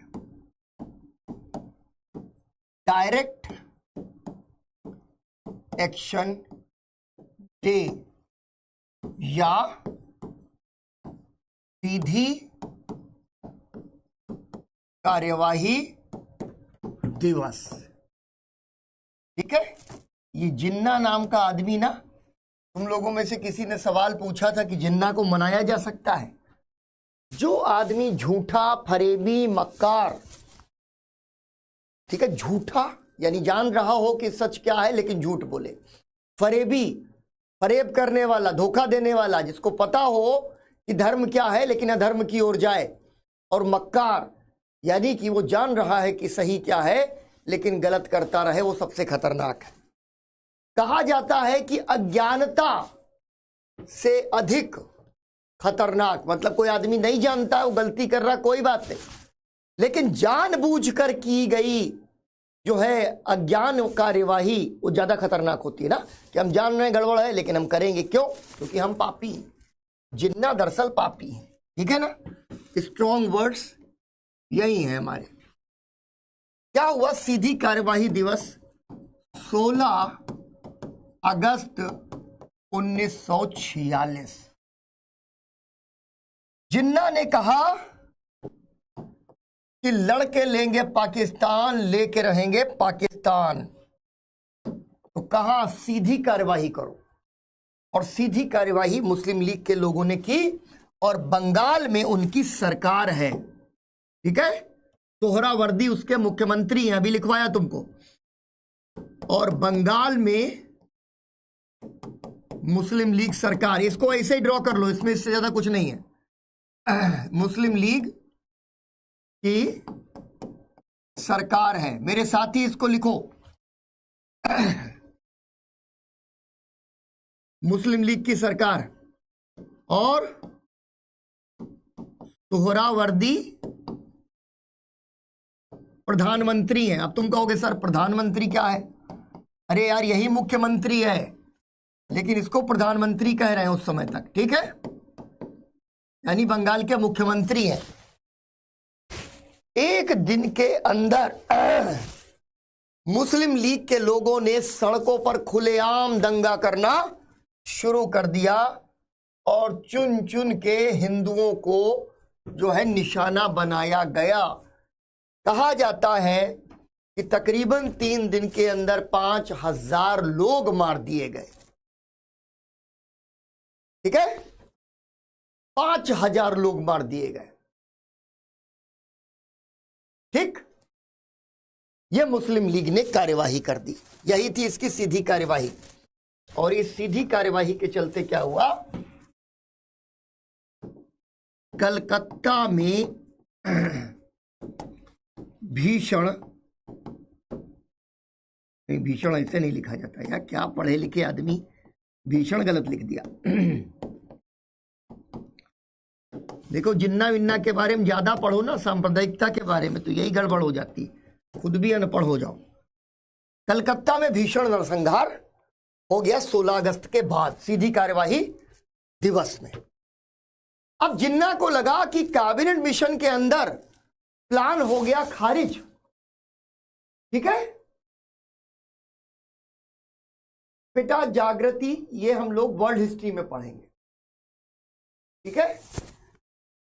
अब जिन्ना ने यह सोच लिया कि जब कैबिनेट मिशन यानी लेबर पार्टी गवर्नमेंट संघ की व्यवस्था कर रही है, ग्रुपिंग कर दे रही है, लेकिन पाकिस्तान नहीं दे रही है, और कांग्रेस हो गई है सहमत, ये सरकार बना लेगी, तो सड़कों पे चलकर दंगा करना शुरू करो।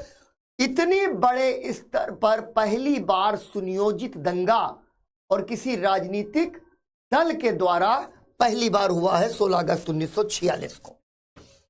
लेकिन बच्चे, दंगा क्या होता है? दंगा एक ऐसी चीज है जहां दिमाग खत्म हो जाता है, जहां तर्क खत्म हो जाता है, भाव खत्म हो जाता है, ठीक है। मान लो किसी लोकेलिटी में आप रहते हो, बेटा यहीं लिखा अभिरोहन, बंगाल में मुस्लिम लीग की सरकार है,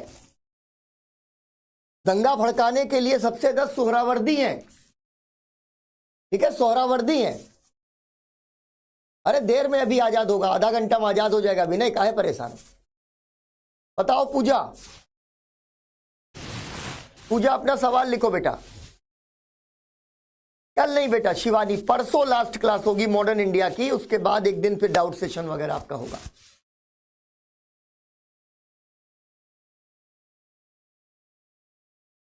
पीडब्ल्यू वाले भैया से हमसे पूछ लो, सोचने की शक्ति खत्म हो जाती है अनुप्रिया, बिल्कुल। पूजा अपना सवाल डालो बेटा। तो यहां पर क्या है, सोचने की शक्ति समाप्त तो हो गई। मान लीजिए सब चल रहा है, बहुत प्रेम मोहब्बत से सब लोग रह रहे हैं, ठीक है। अब यहां पर 4 लोग, मान लो कोई किसी जगह पे 4000 लोग खड़े हैं, उसमें से कुछ हिंदू हैं, कुछ मुसलमान हैं, ठीक है, कुछ हिंदू हैं, कोई मुसलमान है। अब यहां पर 4-8 लोग अचानक से, पूजा इसके लिए तो एक दिन पूरा इसी के लिए आऊंगा, कुछ नहीं पढ़ेंगे, ठीक है ना, कुछ नहीं पढ़ेंगे, कोई संख्या याद करने की जरूरत नहीं है, मुट्ठी भर अंग्रेज, अलग अलग समय में अलग अलग संख्या रही है, ठीक है, बिल्कुल कराएंगे जो है साहिना, बिल्कुल कराएंगे। तो अब ये सुनो, जरा फ्लो रहने दो, ठीक है, कि दंगा शुरू हुआ, 4000 लोग हैं, लेकिन उसमें से 4 लोगों ने हिंदू मुसलमान कहकर एक दूसरे के साथ लड़ाई शुरू कर दी। अब लड़ाई शुरू कर दी तो 4 लोगों ने देखा कि एक तरफ 2 हिंदू हैं, एक तरफ 2 मुसलमान हैं। तो जैसे ही दंगा शुरू हुआ और लठ चलने लगे, तो लोग जो है असुरक्षित महसूस करने लगते हैं, और चूंकि किसी को भी हमला किया जा सकता है, इसलिए 4 लोगों से शुरू हुआ दंगा 40 लोगों तक पहुंच जाता है, और 4000 लोग घबरा जाते हैं कि दंगे की चपेट में कहीं हम भी ना आ जाएं, तो वो अपनी सुरक्षा के लिए गुट बना लेते। हो गया समाज का बंटवारा, ठीक है, हो गया समाज का बंटवारा। तो जिन्ना ने एक श्रृंखला शुरू कर दी डायरेक्ट एक्शन डे के बाद। अब इसके बाद एक पॉइंटर लिख लो, आगे बढ़ें। एक पॉइंटर लिखो,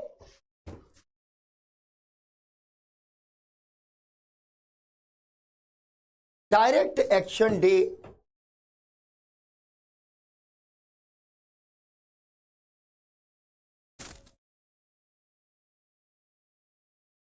मैंने तुमको ब्लॉक नहीं किया संजना, मैंने तो इतने बवाली बच्चों को भी अगर ब्लॉक नहीं किया तो तुम लोगों को ब्लॉक क्यों करूंगा? मेरे पास ब्लॉक का ऑप्शन बहुत जो है लिमिटेड है। अगर कोई कुछ गड़बड़ करता है बेटा, ठीक है, तुम्हारा सवाल मैंने बोल दिया पूजा, तुम उस सवाल के ऊपर ज्यादा नहीं जाओ। अलग अलग समय में अंग्रेजों की अलग अलग संख्या है। मैंने कमेंट बॉक्स इसलिए बंद किया क्योंकि 20 मिनट के अंदर ये क्लास अभी खत्म कर देनी है। मॉडर्न इंडिया, विनय पूछ रहा था कितनी देर में आजाद होंगे, सर 20 मिनट में आजाद कर देंगे। और कमेंट में जाएंगे तो उलझ जाऊंगा, इसलिए पहले आज आजादी लानी है। लिखो, डायरेक्ट एक्शन डे के दिन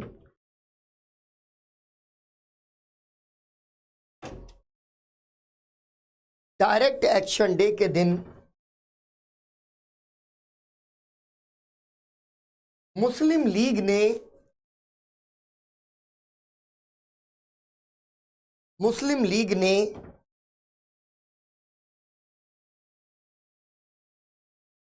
देश में सांप्रदायिक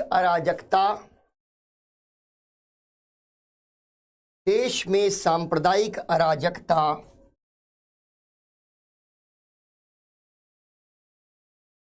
आरंभ कर दी।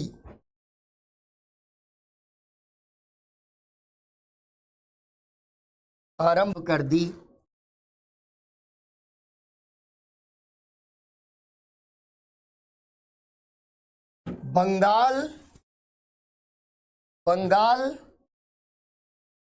में हिंदुओं की हत्या का बदला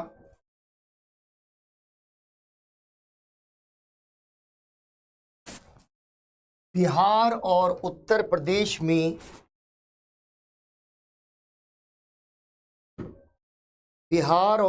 प्रदेश में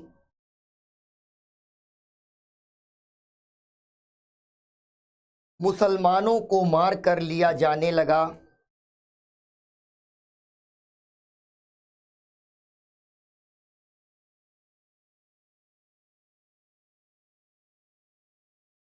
बंगाल और पंजाब तो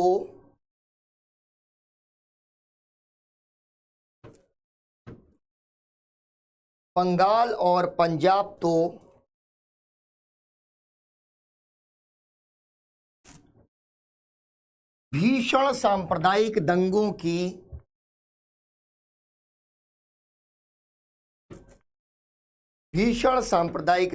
की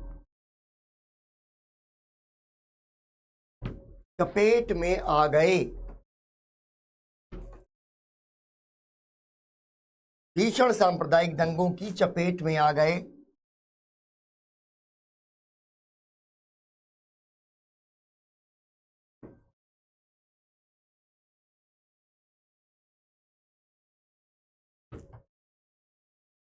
गांधी जी ने बंगाल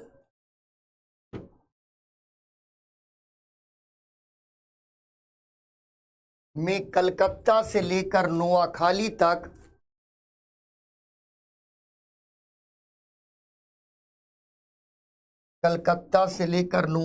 तक और फिर दिल्ली में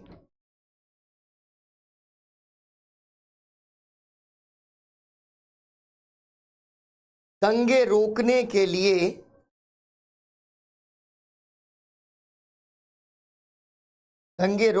लिए अथक प्रयास किए।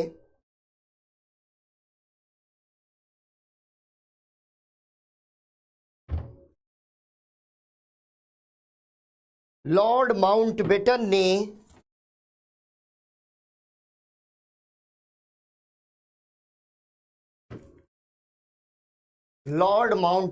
ने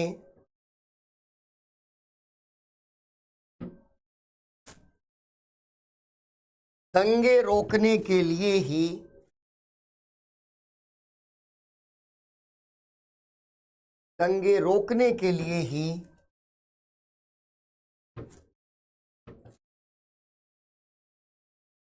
गांधी जी को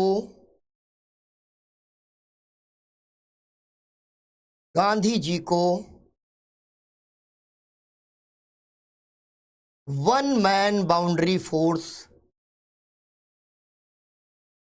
one man boundary force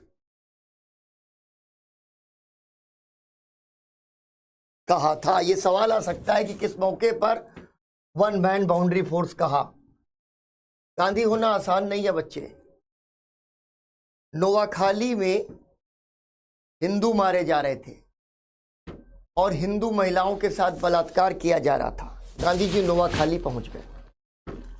Gandhi ji Calcutta पहुंचे जहां इतने दंगे हुए थे, तो गांधी जी को रुकने को कहा गया, तो गांधी जी ने वो घर चुना, हैदरी मंजिल, जहां मुसलमान एकदम पगलाए घूम रहे हैं, मुस्लिम लीग का गढ़ है। गांधी जी वहीं पहुंच गए। जान जाते जाते बची, बेलचा फेंका के मारा गांधी जी के ऊपर। गांधी जी डरे नहीं, बैठ गए जाके। और 2-3 दिन के अंदर यह हालत हो गई कि लोग रो रो करके अपने हथियार गांधी जी के चरणों में डाल रहे थे। फिर गांधी जी नोआखाली पहुंच गए। नोआखाली में दंगा शांत, लेकिन मुस्लिम लीग के लोगों ने और हिंदू सांप्रदायिकों ने गांधी जी के रास्ते में कांच की शीशियां फोड़ के डाल दी। गांधी जी ने अपने हाथों से कांच साफ किया।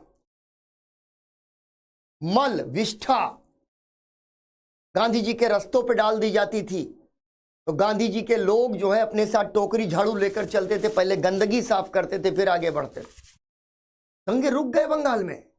माउंटबेटन ने कहा कि पूरी सेना हमने पंजाब में लगा रखी, दंगे नहीं रोक पा रहे, ये आदमी अकेला कुछ एक सहयोगियों के साथ चल रहा है और दंगे रुक जा रहे हैं। गांधी जी दिल्ली आकर बैठ रहे हैं, सारे लोग आकर के अपने हथियार गांधी जी के चरणों में डाल रहे हैं।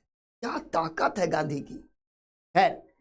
चलो अब यहां से थोड़ा सा जैसे बढ़िया पिक्चर बनती है ना, एक सीन कट हुआ, दूसरी जगह चले गए। अब जरा सीन कट।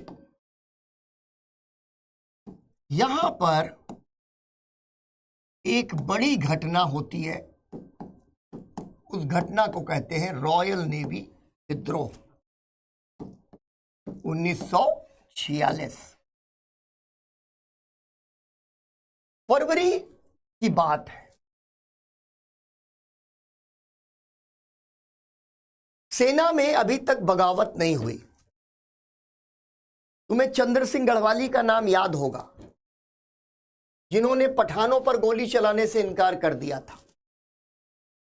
1857 के बाद सेना ने बगावत नहीं की थी, लेकिन आजाद हिंद फौज के सिपाही तो सैनिक ही थे। उन्होंने सेना बनाई और अंग्रेजों के खिलाफ लड़ गए। और साथ ही साथ में रॉयल नेवी का ये विद्रोह ये दर्शाता है कि अंग्रेज बहुत दिनों तक भारत को अब गुलाम नहीं बना के रख पाएंगे, क्योंकि भारत की जनता भले ही अंग्रेजों के खिलाफ हो गई हो, लेकिन भारत की सेना तो कम से कम उनके पास थी। और ये रॉयल नेवी विद्रोह जो हुआ वो 2 जहाजों से शुरू हुआ। रॉयल नेवी, नेवी यानी नौसेना, नौसेना यानी पानी में, समुद्र में लड़ने वाली, 2 जहाजों से शुरू हुआ और तकरीबन 20 ठिकानों तक, तटीय ठिकानों तक पहुंच गया ये विद्रोह। कारण बहुत छोटा था। कारण यह था कि खाना अच्छा नहीं मिल रहा था। सीधी सी बात है भाई, खराब भोजन और जो सेवा की स्थितियां थी उसमें भेदभाव किया जाता था। अंग्रेज भारतीयों को बेइज्जत करते थे।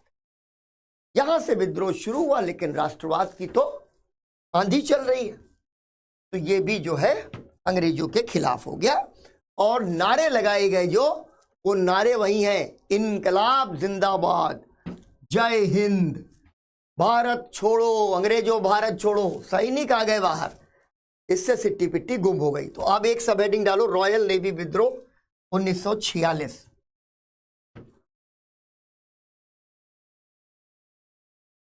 रॉयल नेवी विद्रोह 1946।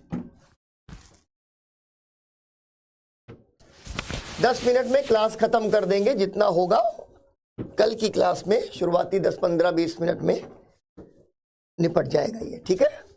लिखो, फरवरी 1946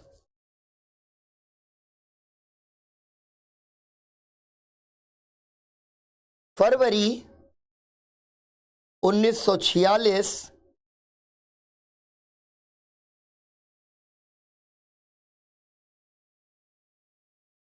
में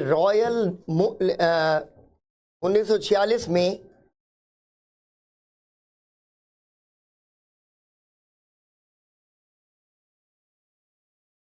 ठीक है, 1946 में मुंबई में रॉयल नेवी विद्रोह हुआ।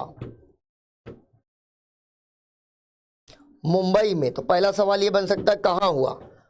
मुंबई में रॉयल नेवी विद्रोह हुआ।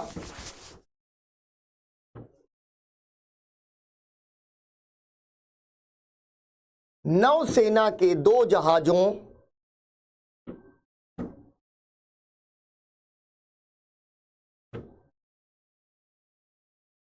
HMIS तलवार और HMIS हिंदुस्तान से यह विद्रोह शुरू हुआ।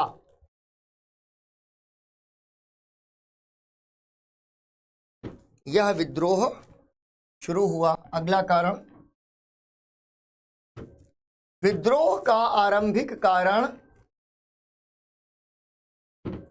अगला पॉइंट है विद्रोह का आरंभिक कारण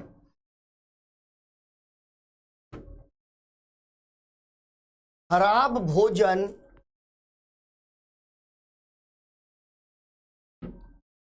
विद्रोह का आरंभिक कारण खराब भोजन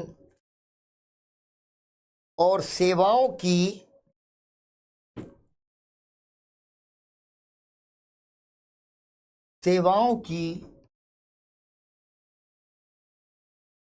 अमानवीय परिस्थितियां थीं। सेवाओं की अमानवीय परिस्थितियां थीं।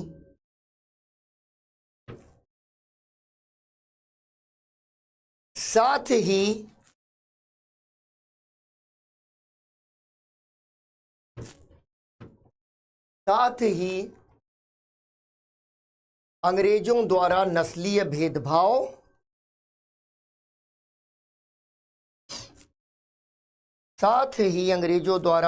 भेदभाव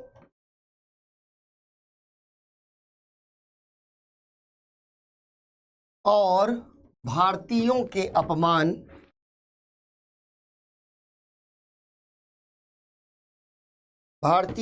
अपमान को लेकर गुस्सा था।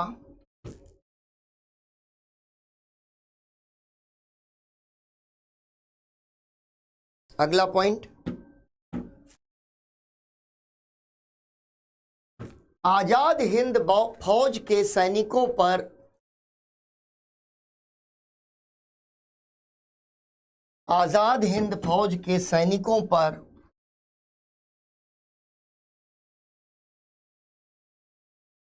चल रहे मुकदमों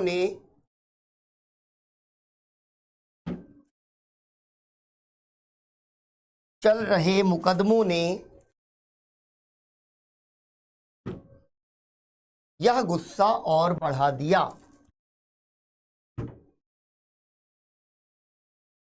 अगला पॉइंट,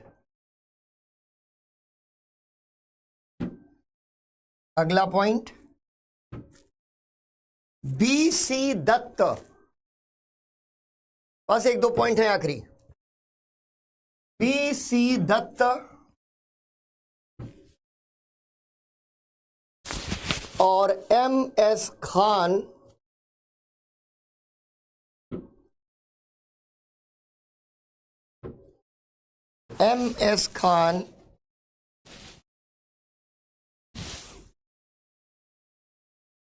इस विद्रोह के आरंभिक नेता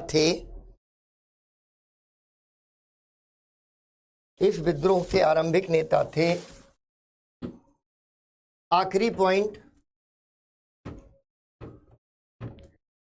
विद्रोही सैनिकों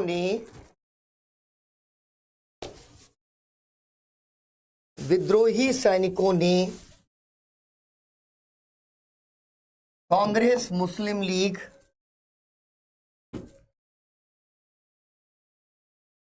इंटरेस्टिंग है। तीसरा एक और नाम इंटरेस्टिंग है, कांग्रेस, मुस्लिम लीग और कम्युनिस्ट पार्टियों के झंडे